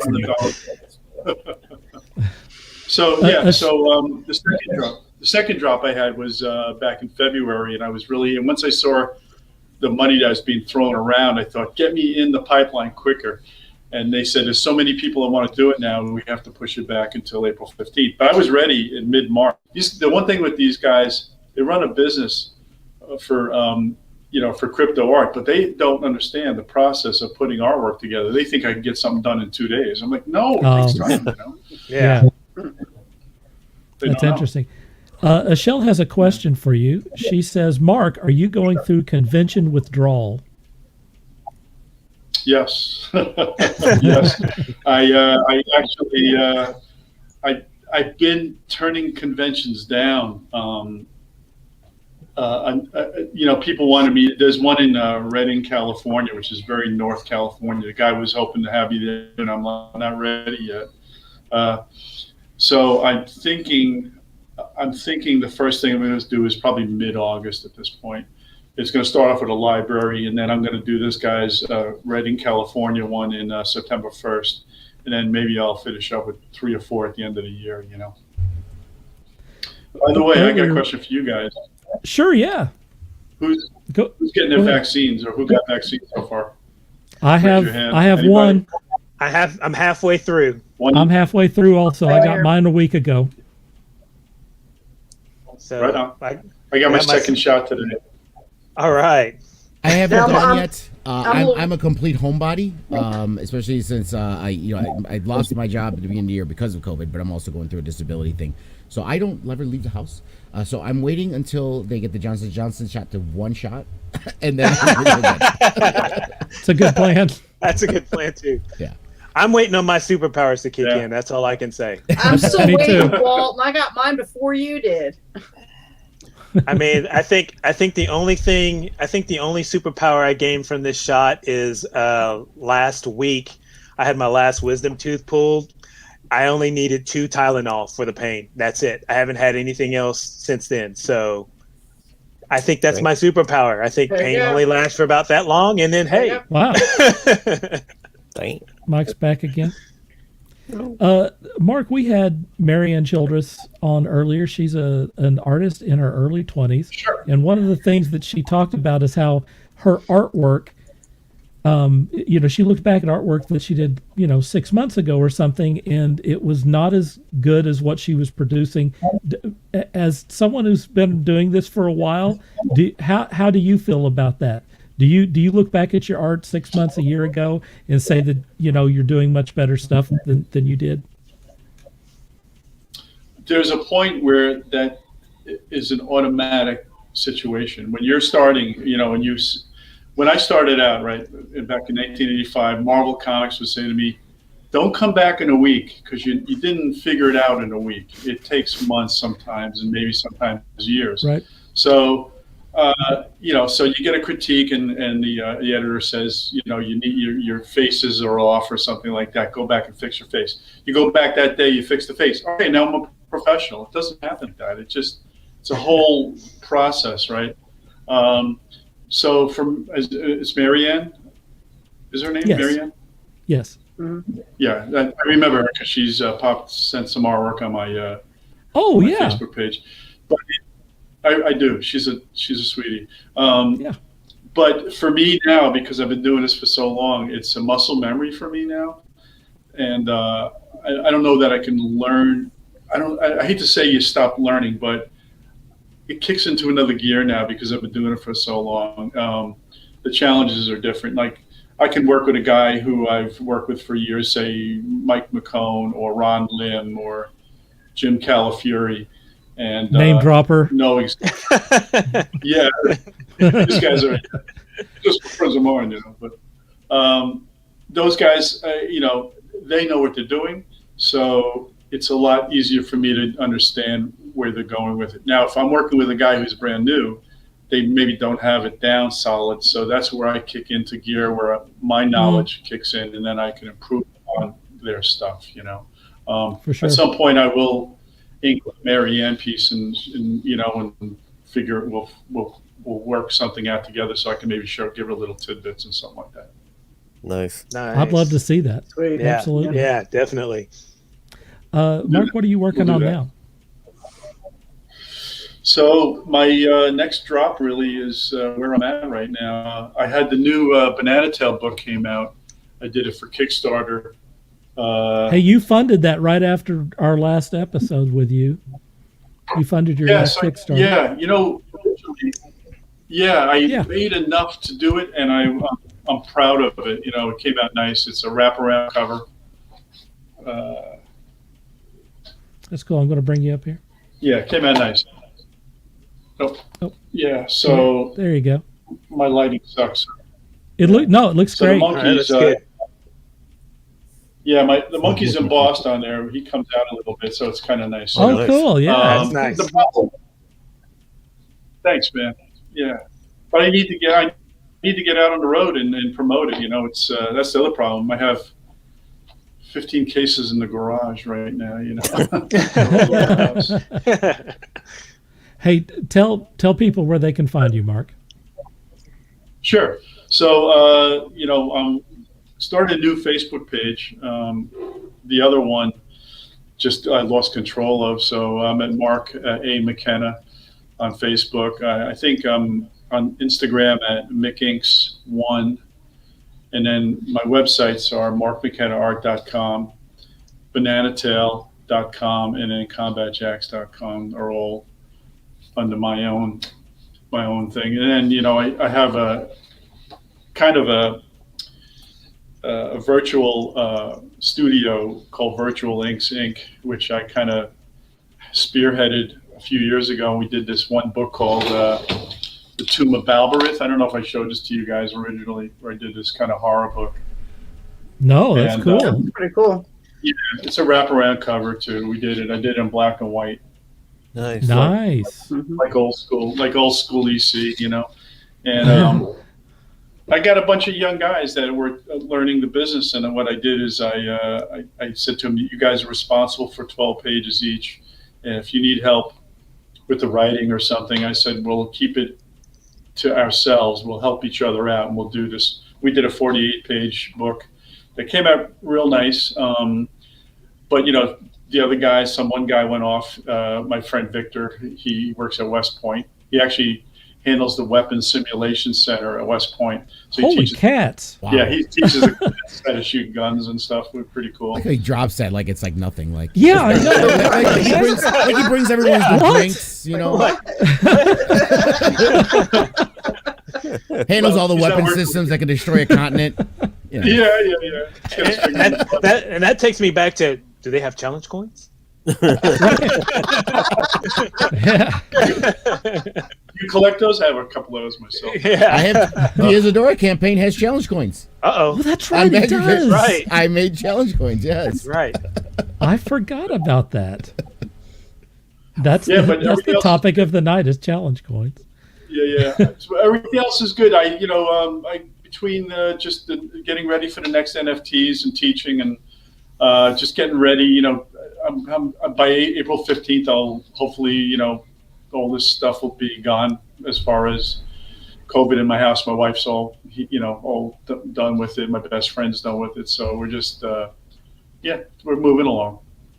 Ready to get on with your life. Yes. Yes, you guys. You know? For sure. And I just went to Mark's site. Mark, you take commissions like a pedestrian. I'm like, we can hire Mark McKenna to draw something. That's like ridiculous. Yeah. How awesome is that? Yeah. That's a good point. Does anyone have any questions for Mark since we got him here? Oh, just I just want to what do you call it? Fan guy over it right now. So that's okay. You know, just been a big fan for a long time, reading comics and just looking at the artwork. You know, I get inspiration from all that stuff, and I just want to thank you for being a guest and showing up here. Let me share screen time with you here. So, thank you again. Right on. Thank you again.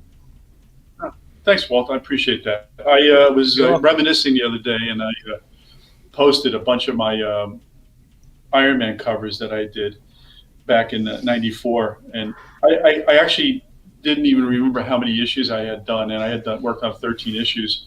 So there's a substantial amount of Iron Man. And it was the original Iron Man, right? 300s. So, you know, it was the original. And that's like when I worked on Detective Batman, it was like 769. And I'm like, wow, you count those back. It's 1938, you know? Wow. Yeah. The Iron Man covers are what I know you from. Yeah. So see, even the girl in the group knows who Mark McKenna is. It was many things for me, but mostly Doom Patrol. It was another one. It was many for me as well. Many for me. Thank you, guys. You're welcome. I'll tell you a quick story. Doom Patrol TV show is now on HBO Max, right? Yeah. You guys know. So yeah. The Doom Patrol stunt team. Did we talk about this last time? No. Yeah. I think I remember the Doom Patrol. The jackets. Jacket. Oh. Yeah. I did a hoodie. Yeah. Yeah. I did a hoodie design, and so they made 50 of them. And they gave them out to the stunt team, and then they told me to come down, and they put me, you know, I could walk around a set and pick up Robot Man's head and stuff. But I don't, I'm never in Georgia. You know? That's awesome. I'll just hop in a car one day and just drive there. Yeah. So I just sent them 20 Doom Patrol pieces, prints that I had sitting here, and I said, listen, I'm going to send them to you. You can distribute them to the cast. I said, just do me a favor, get a picture of Crazy Jane or somebody holding the artwork. So Yeah. something I have something for it. That's all. Yeah. That's all I want. Definitely. Awesome. Stay tuned. That Maybe is- that will happen. Wow. Ronnie has a question for you. It's exactly what you would expect from Ronnie if you knew him. He says, I have a question for Mark. Is it easy being awesome, or do you work at it? I don't think, That's I don't think I'm awesome. I'm just That is a hard worker. that really puts someone on the spot. You are awesome though, Mark.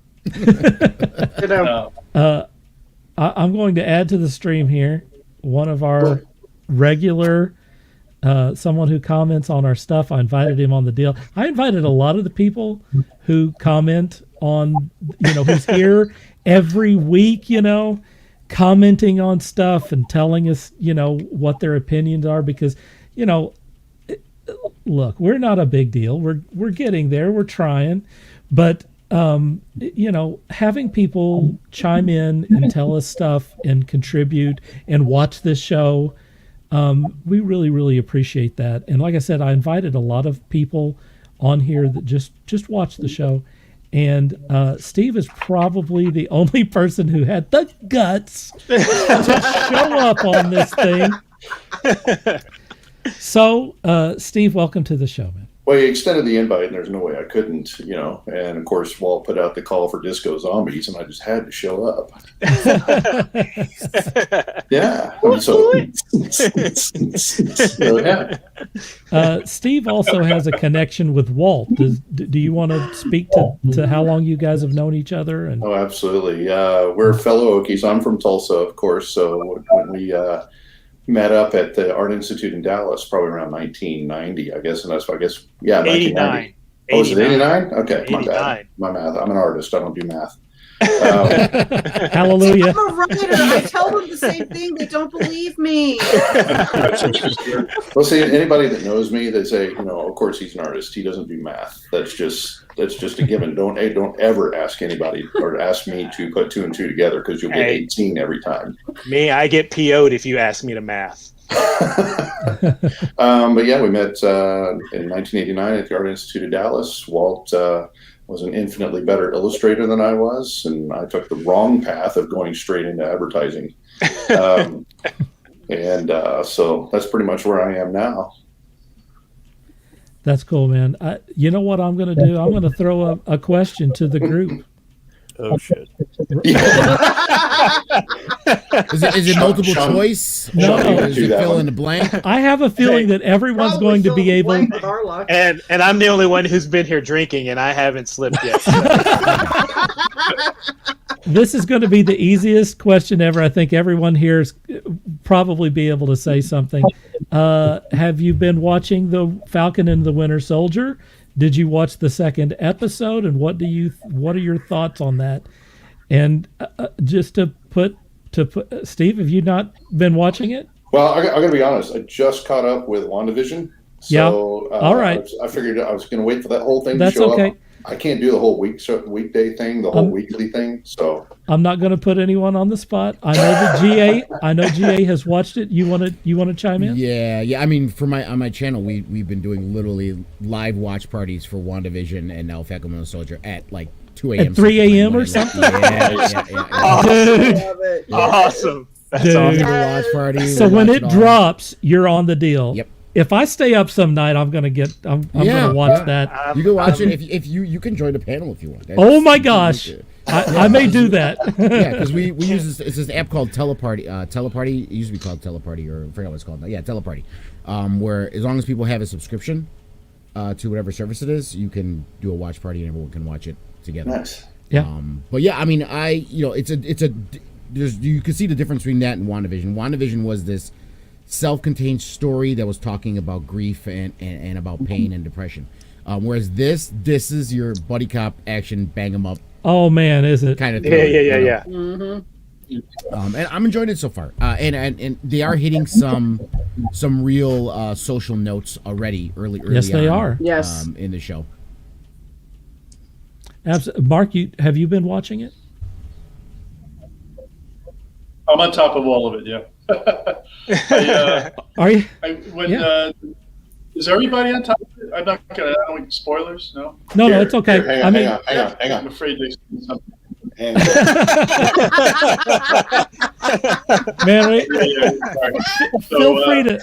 feel free to spoil it. It's okay, man. Yeah, go for it.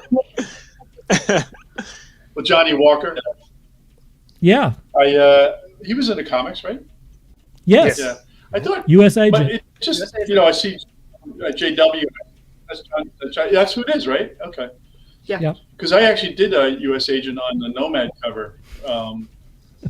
Wow, it's so cool to have someone.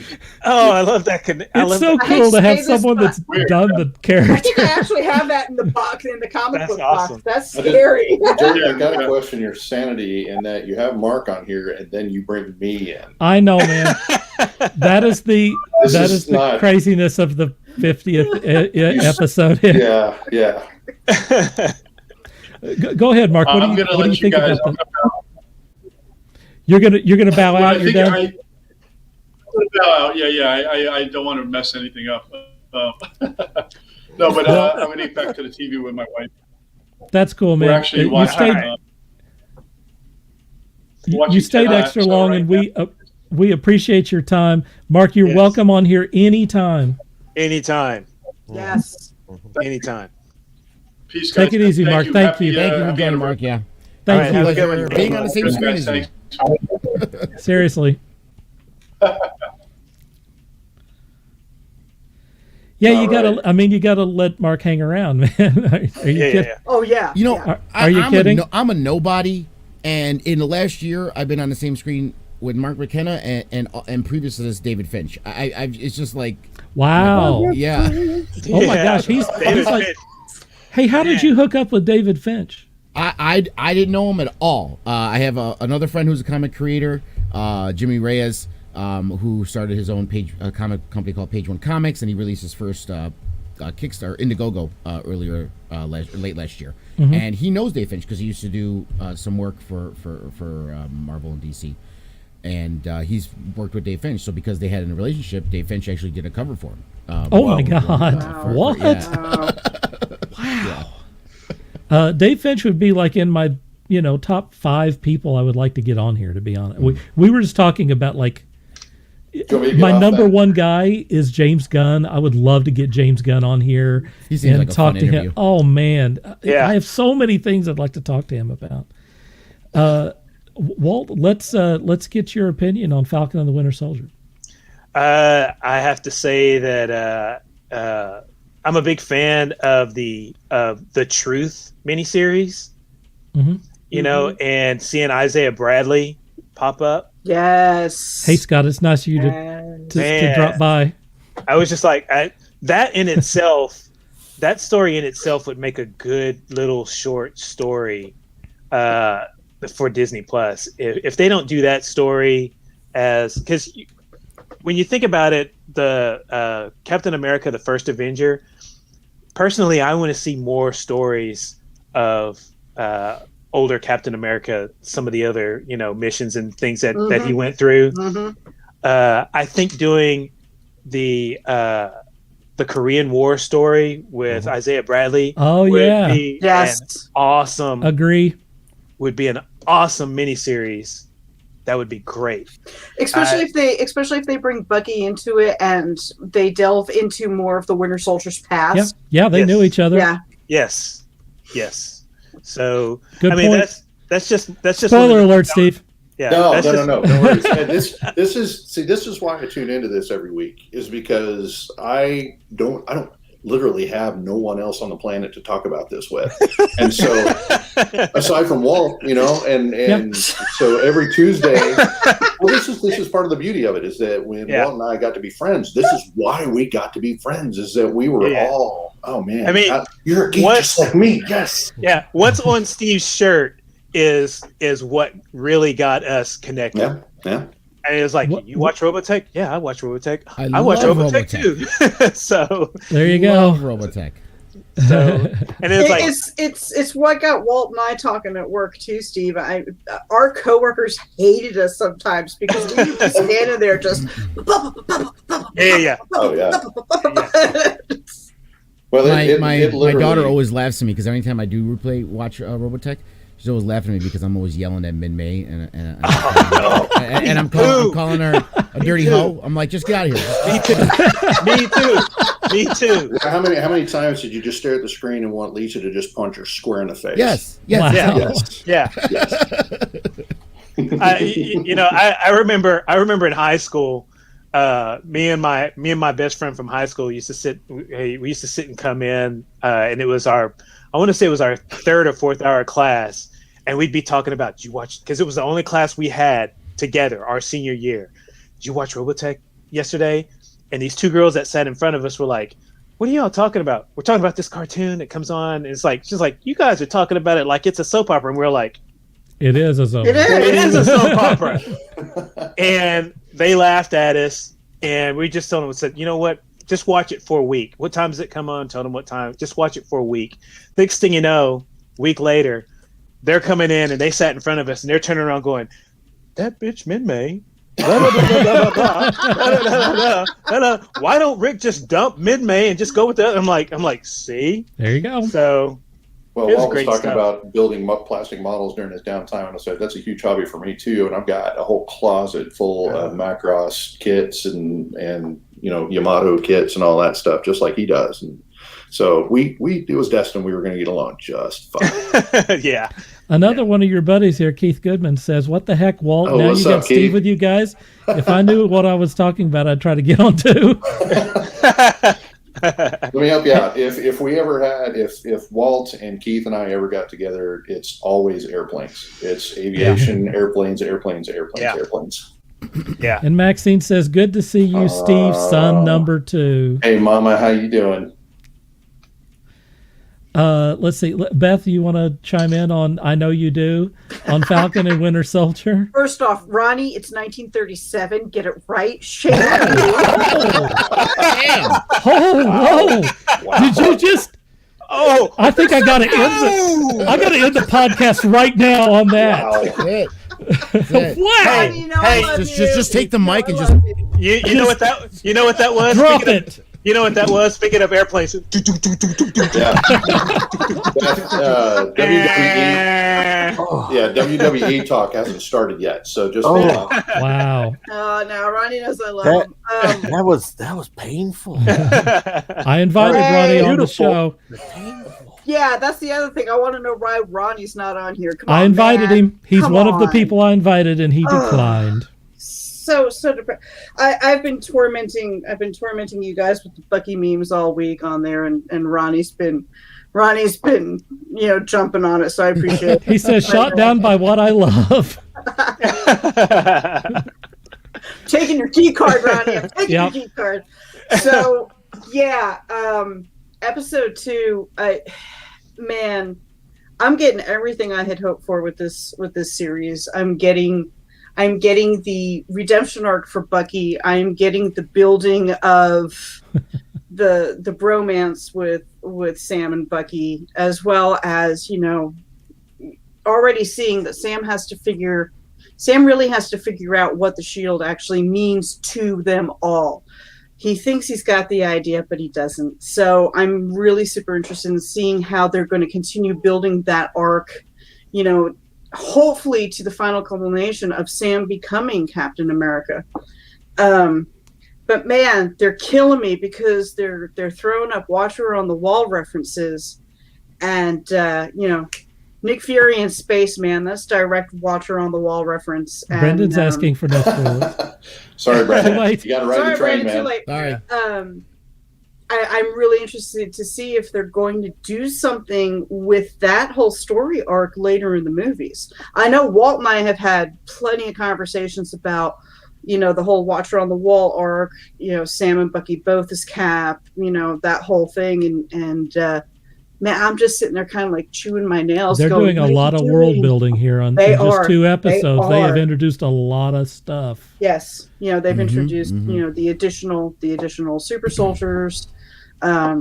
the whole idea of the world being better before after the blip happened, the whole 9 yards. So it's they're cramming a lot of good stuff in an hour TV show, and it just makes me go, come on, is it Friday yet? Yeah, for sure. And they're playing with a lot of things, like you see. I mean, the darkness that Bucky has lived with. Hell yeah. Yes. And they're taking that, what we saw in Civil War, or in Winter Soldier, with Tony losing his parents because of Bucky, and you're seeing that Tony wasn't the only one. Bucky has this guilt with a lot. He's dealing with things. so much of that. Yeah. Right, he's carrying so much of that, and the other thing, as far as Falcon is with Sam, it's like they're trying to make it sound like Sam he doesn't think he's worthy, but I think it's even more deeper than that. To him, it seems like he doesn't think he has Steve on such a pedestal that he doesn't think anyone is right. worthy. Yes, exactly. Yes, exactly. Yes, that there is no human good enough on this planet to carry that shield, including himself. Yep. And when he sees someone else carrying it, he's like, really? Yeah. He expected that shield to be in that museum from now on. Right. Which, of course, is making Bucky question everything now too. Exactly. Right. For Brendan, I'm not going to spoil the entire run moment, I should say, but I will say the confession of Bucky to Sam, to the psychologist. Yes. That ripped my chest open. Man, seriously. That was beautiful. Actually, I that was whole crying. exchange. I was misty-eyed. Huh? I'll be honest. I was misty-eyed. Yeah, Sean, what do you think about Falcon and Winter Soldier? Well, I've said this many times. I don't read superhero comics. It's not my thing. Right back at you, brother. Right back at you.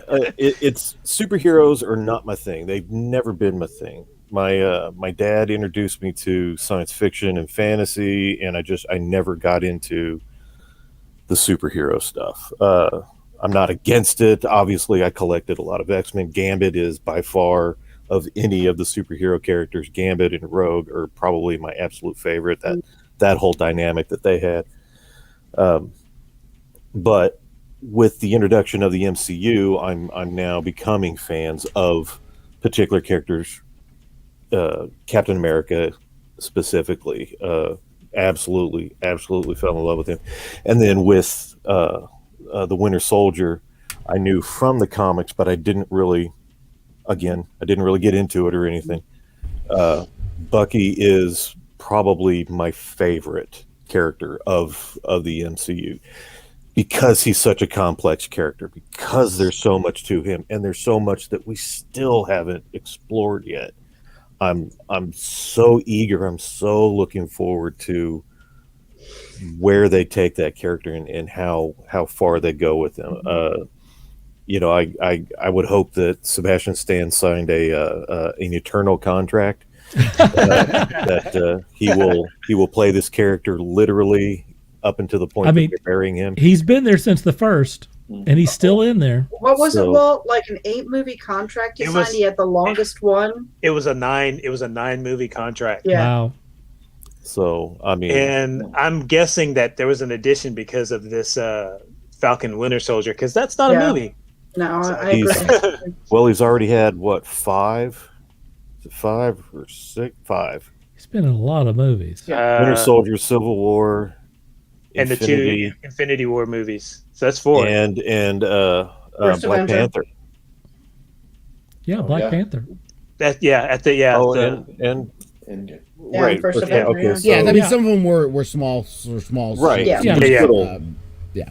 I mean, the Winter Soldier's story has been playing out in post-credit scenes, for multiple episodes and stuff. I have a few things to say about Falcon and Winter Soldier. And the first thing I say might be controversial, maybe not. I think this is better than most Marvel movies. Yes. I felt that way about WandaVision. I know some people were angry, but I loved WandaVision. Yeah, I did too, yeah. WandaVision, for me, was the best superhero TV show or series on not movies on TV that I've seen in my life. That it was just that to me. I would go one step further and say the most original superhero. That too, yeah. Yes. Yeah. I've said that both the leads should have been up for Emmys for that show. I think for WandaVision? Yeah. I think both of them did amazing job with their characters and with the story. Mm-hmm. The emotion Elizabeth Olsen was showing was redonkulous. And the funny thing is, like, we're talking about all these Marvel stuff. I'm mostly a DC guy. The Marvel stuff that I ever read when I was younger was X-Men. I like Wolverine, and I did read X-Men, but I never really got into or cared about Avengers, Captain America, Iron Man, Thor. I never really cared about those. So I knew who they were. I knew basically who they were. So I didn't go into the movies like, who are these guys? But the movies gave me a new appreciation for him. I like Captain America because of Chris Evans. You know, I cared about him in the comics, and they made him an interesting character. One of our friends who chimes in on occasion, huge comic book nerd, and whenever we went, just like the rest of us. Well, being that he's in his 60s, I'll give him more street cred. But he I think he's in his 60s, maybe, I don't know. Anyway, he's older than me. Whenever we saw Winter Soldier, he yelled in the theater, "Now that's Captain America." I mean, just as loud as he possibly could. That is Captain America, and he absolutely. You've seen interpretations, you've read comics, and you're just kind of like, all right, that's cool and all, but it was amazing to me how Chris Evans just embodied that whole persona and really took off with it. Like I said, I personally, I didn't get into these superhero comic books. It wasn't my gig. But by God, Captain America, that changed me. Well, I mean, all of the MCU changed me, but that one in particular, that struck a chord, and I'm in for the long haul now. Yep. I'm exactly the same way. You could walk and tell you that my entire comic book experience hinged on Carnage, Spawn, and approximately 10 copies of The Death of Superman. I mean, come on. So it's really, when the MCU started making the movies, is really when I started to get at least on the bandwagon, and started really concentrating on storylines, story arcs, and really I started visiting comic book shops again, and it really got things going again. That's exactly right, Sean. Yeah. All right. Ladies and gentlemen, I do have to drop out. I got to do another video upload with my partner Yellow, but thank you. Of course you do, man. Hey. Dude, I love having you on here. My tagline is GA Longero, aka Dark Daddy Lunga, aka the hardest working man on YouTube. Awesome. That's it. Man, I love you, and I want you to be on here as often as you want. Or if you need help with anything, just tell me. Seriously, you're Definitely. Awesome, man. Thank you for being with us. Have a good night, guys. Hey, you too. Good seeing you again. I'm going to put up a very rare controversy. I'm going to put a rare Twitch comment up, and thanks to Dark Sage for chiming in here. This may be an unpopular opinion, but I've lost interest in Falcon and the Winter Soldier show. Both of them together just do not work. There is no chemistry there. I feel like Spider-Man, if he was still with Marvel, would have been a surefire idea to go with. Say whatever you want about him, but Spider-Man always could make it work with whoever he teamed up with. Okay, go. Okay. I want to. But be nice. I want to kind of reference this to another show that I was a huge fan of. Came out on Fox. Starred Carl Urban, called Almost Human. Oh yes, love that show. Good show. If you played those episodes in order, they had to be in order. Piss on you, Fox. If you watch those episodes in order, what was it, 10, 12 episodes? I don't remember. I want to say 12, I believe. It was something like that. If you play them in order, you get to see the friendship that built over that first season. Mm-hmm. It was slow. It was a slow burn, because Carl Urban hated robotics, and the fact that he was part robotic infuriated the absolute hell out of him. So for him to have the animosity that he did towards his robotic partner, which, forgive me, I can't remember the actor's name, who did a brilliant job, there was no chemistry between those two characters. Nothing. And that's how it was supposed to be. Right. That by the time that first season ended, they weren't having dinner at each other's house, but that partnership was there. They trusted each other, they believed in each other, and you felt that as a viewer. I believe with Falcon and the Winter Soldier, what you're going to do is you're going to get that kind of slow burn. Right. No, they don't trust each other. No, they don't like each other. The only linchpin for them is Captain America and their association with him. But it's going to take that journey, right, to figuring out who they are without Steve. Right. That's what's going to bring them together. That's what's going to make that work. And I dare say it's only 6 episodes this season. Hopefully they expand it to multiple. But this first is only going to be 6 seasons. We've only had 2 episodes. I ask you, Dark Sage 9117, I ask you, please check it out. If not immediately, when all the episodes are uploaded, watch it and then tell me if they don't have the chemistry. If you still don't think they do, rock and roll. I feel no ill towards anybody who doesn't care for it. I mean, everyone has a right to their opinion. Another example would be Dave Filoni and Ahsoka from Clone Wars. Like when they first introduced Ahsoka, they hated her. She was annoying. Fans hated her. Yeah, and then by the end of that series, she is a fan favorite, big time. And now we have a live action version of her. Exactly. I mean, you just can't get that story going, and they're just all of a sudden buddy. We got to see what kind of trauma they went through before, and have that relationship build up. I mean, you just can't. I mean, it's just like the another good example is the first Godzilla movie by Legendary. There wasn't enough monster fighting. I'm like, that's not the story here. Right? That's not the story. It's a disaster movie first. So there's too much human interaction. I'm like, that's the story. It's a disaster film.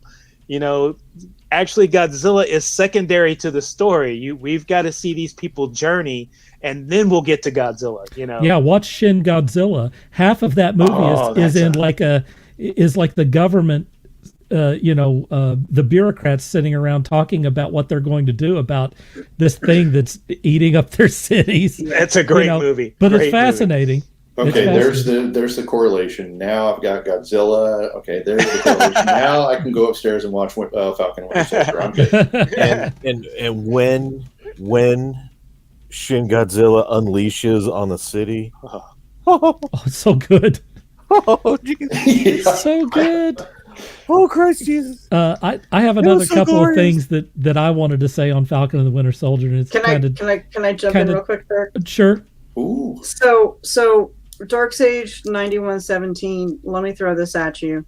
The fact that you feel that there is no chemistry between them means that Sebastian Stan and Anthony Mack are doing their jobs, because outside and off the screen, they are the best of friends.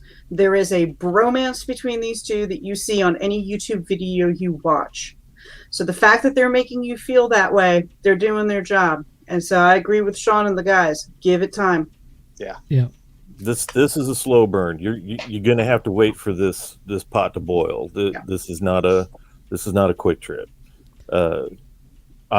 As I said, I was never a big superhero fan, but I'm in this one for the long haul. These guys have me. It's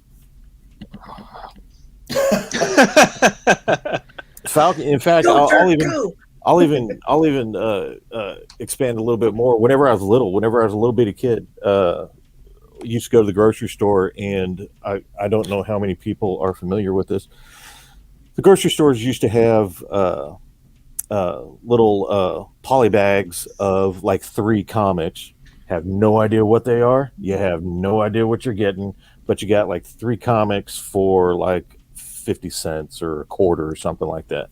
And what they were repackaged comics that either the store or the distributor couldn't get rid of. So returned.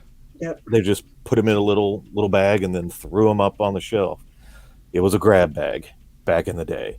And one of the comics that I got was Falcon. And I don't remember if he was part of. I want to say that it was in the Daredevil comic that featured Falcon, something like that. In any case, it had the original Falcon, and at that time, I thought he was the coolest character ever. I thought he was just the coolest character ever. Not because of he had wings and he's flying around and he's doing all kinds of crazy cool stuff, but there was just something about the way the costume was illustrated and whatnot that just really popped for me. And I just, as an illustrator myself, I just dug the crap out of that character. So fast forward to today, now he's in major motion pictures. It's just like this is looking cool. Especially at a time when everybody, I believe even Milestone commented on this, every character that was black, their superpower was that they were black. You had Black Adam, you had Black Lightning, Panther, Black Lightning. Yeah, I mean, you had all these. Not Falcon. Falcon was just Falcon. Right. They mentioned that in that episode. Right. Love that guy. I absolutely love that guy. And it was I can't say enough about him. He really did. He was an amazing character for me as a kid. And so to see him again on the big screen in major motion pictures is just really rocking for me. All right, all right. Well, my impressions after 2 episodes of this thing is that I love the banter between these two. I think this is a modern version of 48 Hours or Lethal Weapon. Where these guys are at the beginning of this thing they hate each other, and by the end of it they're going to be the best of buddies and stuff. They're going to be showing up at Christmas together. I think that the chemistry between these two is phenomenal. Mm-hmm. I mean the scene. I mean, like I don't ever want them to not be in scenes together.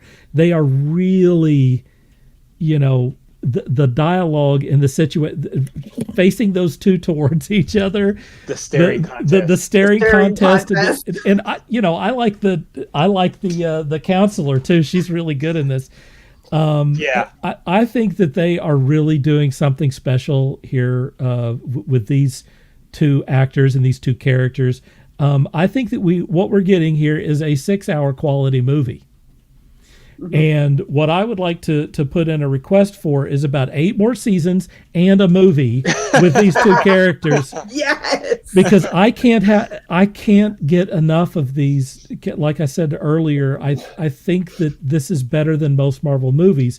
There is so much going on here, so much character development, so much world building, so much exploration of these characters and the situation. There's a theme that is running. Both Falcon and Winter Soldier are just trying to find their place in the world, and I think we can all, understand that. I think that even the Flag Smashers are kind of dealing with, a kind of, if you compare that to what's happening with COVID and all that sort of stuff, they kind of want the world before all of this happened. so you can kind of sympathize and understand what's happening with the bad guys here. Is it just me, or do the Flag Smashers feel like a victim in all of this? Yes. I'm telling you that they're deep. They have some depth to them, which again is something that you don't always see in Marvel movies with the bad guys. They're getting much, much better about that. Thanos kind of was the graduate thesis on having complex bad guys. Yeah. But But was he really a bad guy? Was he? Exactly. Actually, you can take that back to Killmonger. Yeah. Absolutely. Killmonger. Yeah. And if they, spoiler alert, if they hadn't killed off Killmonger, they sure as hell could. If they hadn't killed off Killmonger, and they shouldn't have, they sure as heck could have put him in the Black Panther uniform when we lost Chadwick Boseman. Yeah. I'm telling you right now, we are not done with Michael B. Jordan. No, I don't think so. If they're in the multiverse of madness, they sure as hell could pluck him out of there and put him in that Black Panther outfit. Brian James says, I agree with whatever Sean says. He is very wise. And Ronnie says, Wilson's correct. It's not a quick trip. This isn't your daddy's cheap weed, man. And Michelle says Thanos is right. Guys, we're gonna go. We're in our third hour here. At some point, we gotta wrap this thing up. So what I want to do have is to wrap this up. Well, I assume that someone wants us to wrap. Honestly, our views tonight have been really good. They have been consistent and have grown throughout the whole deal. We have people watching us from all of our platforms, Twitch and Facebook and YouTube tonight. So congratulations to everyone. That's because you got 3 bald guys on the screen. That's why. That's what it is. We're maxing that out. That's it. I'm shaving it off. Sorry, guys. I love you all, but I am not shaving it. No. It's definitely not a requirement. So you're doing it now? Yes, do it now, live on air. Hang on, Sean. All right. Wow. Now go. Just be schmancy. Hey. Just be careful around the ears. Hey, what sword is that, by the way? It looks like a Highlander sword to me. That is unfortunately. That's a Connor McLeod from the series. It's Duncan. Oh, it's Duncan. That's even better. Did you hear us talk about Adrian Paul earlier? Tonight? No, I don't think he. No, that was before we went on air. Live. Okay, no, I did not hear that. I have had some witty banter back and forth with Adrian Paul on Twitter, and I'm actually going to reach out to him and see if maybe we could convince him to jump on our show. I mean, why not? If that happens, you can have my spots, Steve. Dirk, yes, I'm going to go ahead and file my request to be included in that episode. That'd be awesome. That'd be awesome. My mom will not believe that. She is a huge Adrian Paul fan. That would be a major get for her. For sure. You can have my spot, Steve. I'll give him my spot. I will definitely reach out to him. Like, the worst he'll say is no, not interested. But no, man, if he says yes, here we go. Yeah, that's the worst they can say is, I'm not interested. So, if anyone has any ideas for guests, I mean, you can see we had some pretty good guests last year. Let's reach out to some new guests in this new year. Look, I didn't get to hear, I think maybe from Sean. Do you want to say anything about being on this thing for a year or anything? Do you have any thoughts? I'm ready for a vacation.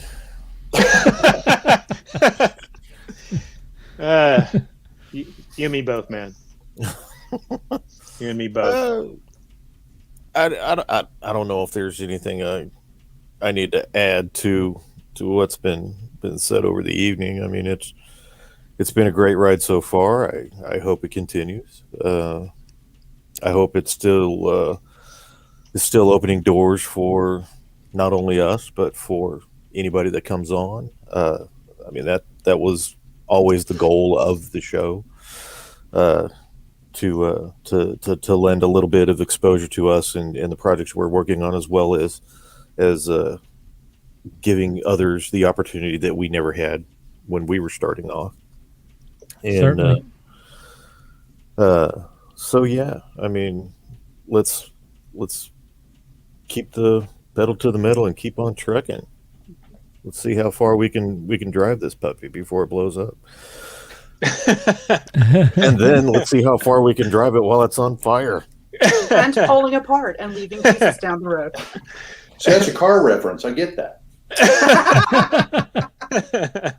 Walt, you've had this thing up for a while. Do you want me to add this to this? Hey, that's your car, dude. I know. Let's bring it out. How about this? There you Nice. go. There's your glamour shot right there of your That's car. pretty cool. I need to grab that and post it everywhere. See, well, this is what I That keep is talking awesome. about is when are we going to, I mean, because we've got, between Walt and I both, we've got so many Gran Turismo liveries for Taskforce, for a lot of geeky stuff. I think I got a Hatsune Miku car. Yeah. We got a Macross car. We could do a piece on that. We could get all of that stuff together and have you guys run through it if you're interested. Oh, that'd be awesome. It's super cool. You really can't see my logo there on the hood, but you can see it on the door there. And you can see it on the driver. The vanity plate on the front. Vanity plate. Oh yes, Yeah, that's true. Yeah, well, when I saw this pop, I thought, that's my boy. That's my boy. It was well done. Very well done. That's like I said on the Taskforce Geek, I did that it was a specific race, and it was one type of car, and it was in Japan, and Toyota's just happened to be Japanese made. So I was like, hey, this works out perfect. Let me just whip this up really quick. I spent about 30 minutes whipping that up, and as soon as I got it on, I was like, okay, let's go race. So if you see right there's my Twitch address, you can go see a replay of it's a good long bit of that. I think it's nearly 2 hours worth of me driving the car. So nice. yeah, so It's a long time, man. yeah, it's a long time. So go in there. I got the replays and everything. Go and have fun. Watch it. You'll see me. You'll see me wreck it once or twice too. So. Okay, I'll go watch. Does anyone else have anything that they want to say about Taskforce Geek or about what's happened over the last year? Go ahead, Beth. I want to thank you guys for inviting me to become part of this group. Walt had told me about it, and when I scored my narrator for my first book, Walt was like, "This is a big deal. We got to get you on the show." And now you guys have me on as a regular contributor, and I feel like I have found a home, and I'm able to hang out and be one of the guys, and I appreciate it, and I want to see this just keep on rolling. I appreciate the love, guys. I really do. Beth, you should also maybe plug what we're going to do tomorrow. So with that being said, for those of you who are not in the know, the narrator for my first audiobook and my first novel, Behind the Eyes of Dorian Gray, is Mr. Max Brown. He is a British actor who has been in The Tudors, The Royals, and for those MCU fans out there, he played Peggy Carter's brother Michael in Agent Carter. And I am lucky enough to be able to sit down with Dirk and Max tomorrow in an interview. Max agreed to do an interview with us. Very cool. Yeah. Nice. My wife is all about the Royals. She might have to pop in on that one. He plays King Robert. So you Oh, yeah. tell her about that. And then once we're not doing it live. So once Dirk pops it up on the website on and YouTube. everything on YouTube, and I'll post it over on my website. Please have her come by and watch. Yeah, I didn't want the pressure of talking to like a legitimate actor. Yeah, I'm not and sure. having to deal with technical difficulties, Screw that. Namely, Beth So freaking But I'm out, here. fangirling.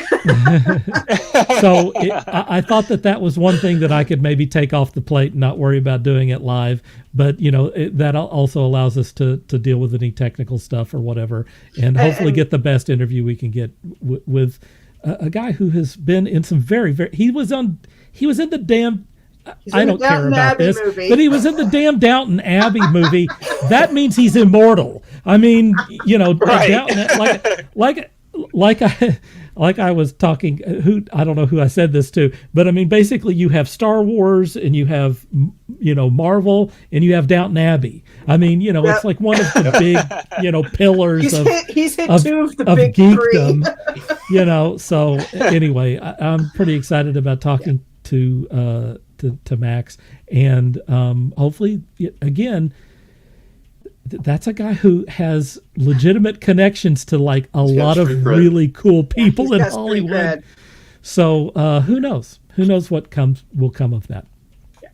So hopefully a lot of good things will come of that. Yeah, and if nothing else, we'll get a cool interview with him. Yes, and I'll actually get to talk to him for the first time face to face tomorrow. And share it. Steve, you said you wanted to say something about Taskforce Geek. Please do. Yeah, it's like I was talking to you earlier about. Is just thank you for doing this as a whole. Walt kept posting long before I ever even watched an episode of TFG. It was, hey, I'm going to be on tonight. You guys need to watch. It's one of the coolest things you've ever seen, et cetera, et cetera, et cetera. And I was like, click. All right, let's check this out. What? Listen, it's thank you, Sean, Scott, Dirk for hosting this thing, Walt for getting me into it, Beth for joining, Casey, Jane, every guest that you've had have been just benchmarks for me, and knowing that there are more people out there that think more like I do, and from being just a comic book reader to be an all around just geek about just about anything you can think of, to have this outlet, to have people to listen to people talk about the things that go through my head is an outlet, and I appreciate it. And thank you for the last year, and thank you for 50 episodes, and most of all, thank you for giving me this opportunity. I'm nothing but a comment section yuck monkey, So this was a unique treat, and I appreciate it, and I hope you have me back. I'm writing that down. You are on the city council though, Steve. Remember. Let's calm down just a little bit. Let's calm down just a little bit. The Public Arts Board is not the city council, my friend. Oh, well, might as well be to us artists. So Hey, if anyone's watching out there, now's the time to. We always get about 5 comments after we get off the air. If you want to say anything about Taskforce, I don't know what you're talking about. Or make any, if you want to make any comments, now is the time, because we're in the wrap up phase, folks. So get in your comments right now. We can't be on here all damn night. Some people have to eat. Yeah, some people have to eat. I probably should sleep before Max tomorrow. Maxine, I think he wants you to say something. No, I saw Keith on here at some point, so yeah, it's really shocked me that he's only popped with the one remark. But that's kind of Keith, though. He's kind of some people just pop in and kind of do their thing, which is cool. That's cool. Hey, I'm a lurker. I'm on all kinds of different pages, and everybody's like, "Well, aren't you going to say something?" No. Speaking about the cars, Jerry says she has a car inspiration in her garage. Nice. And he is beautiful. And then she says, "Love having you here, Beth." Ronnie says, "I love that during this time of COVID, you all have truly kept me connected to social stuff and keeping him sane." I think that's exactly right. That's a really good point. No, I mean, seriously, from we've talked about before, Dirk, that I'm from Tulsa. I'd love to come up to OKC and meet you guys, meet everybody, and just hang out, and this provides that forum. It's not necessarily the ideal situation, but I love it. And every Tuesday at 7:00, I'm by the computer, ready to go. Let's go. And why are you jackasses taking so damn long? I'm sitting here going, You're 6 minutes late. You're 6 minutes late. I'm like, it's 7:10. Dirk, come on, man. sometimes, man, Together, come if on. you knew what was happening in the before we go live, it's like technical stuff usually, or someone's not there, Yeah. or or whatever. I tell my mom 7-ish. Yeah, 7-ish. yeah, we do the best we can. Look, I came into this world 6 weeks late. I have yet to be on time. Whenever they have my funeral services, I promise you, I'll be the late one. I promise. Literally and figuratively. He'll sit up in the casket and go, "Oh wait, I'm supposed to be dead." Right? Therese says how awesome and what, and then Keith said I left. Ronnie says he's kind of sane. Ronnie, I'm Therese not sure says- any of us are saying, okay, Yep. man.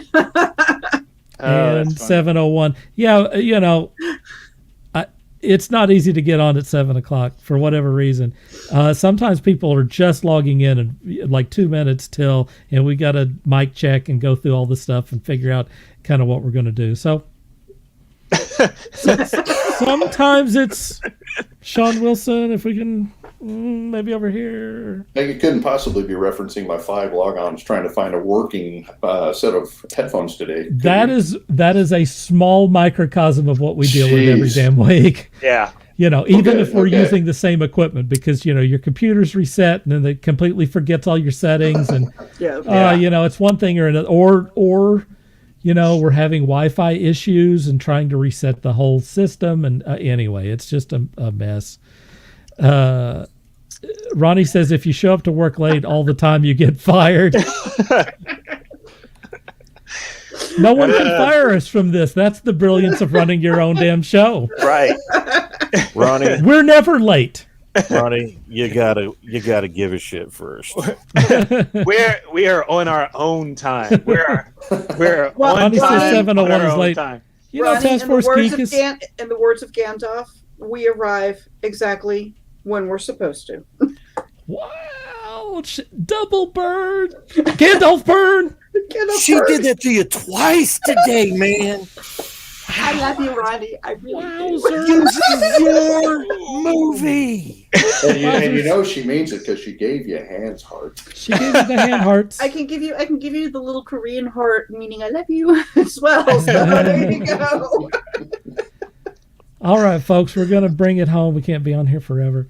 The last year was a lot of fun to me. This thing has become, something that was far more than what I expected when we started it, and was with me through a few tragedies last year. Lost a couple of friends that I've known for a long time. Lost my father.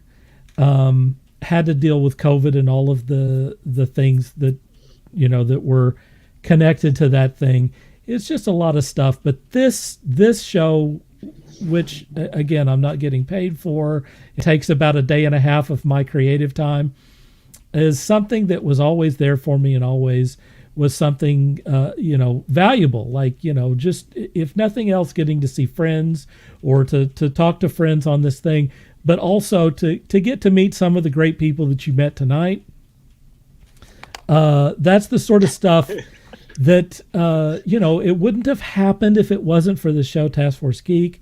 And so to all of the guests that have been on over the past year, and to all of the contributors, including the people here tonight, including Walt and Beth and Sean, and also to all of the viewers, that includes Steve, and all of the people who are watching right now, thank you sincerely for being a part of this, and not making this a broadcast where it's just the people in the living room. Instead, it's something where we've gotten some pretty good views on this thing. We've met some people, we've opened some doors, and next year we're already talking about who we're going to have on next and what we're going to do. And by God, if we can get to some conventions or something, we can really blow this thing open. We can be seen by more people, and it can serve the original purpose, which was to give us and the people we love a platform to get their work out to a much wider audience. So with that, for Walt and for Beth and for Steve and for Sean, I want to say thank you all. We love you. Stay safe. And until next time, this is Dirk Hooper saying, dream hard.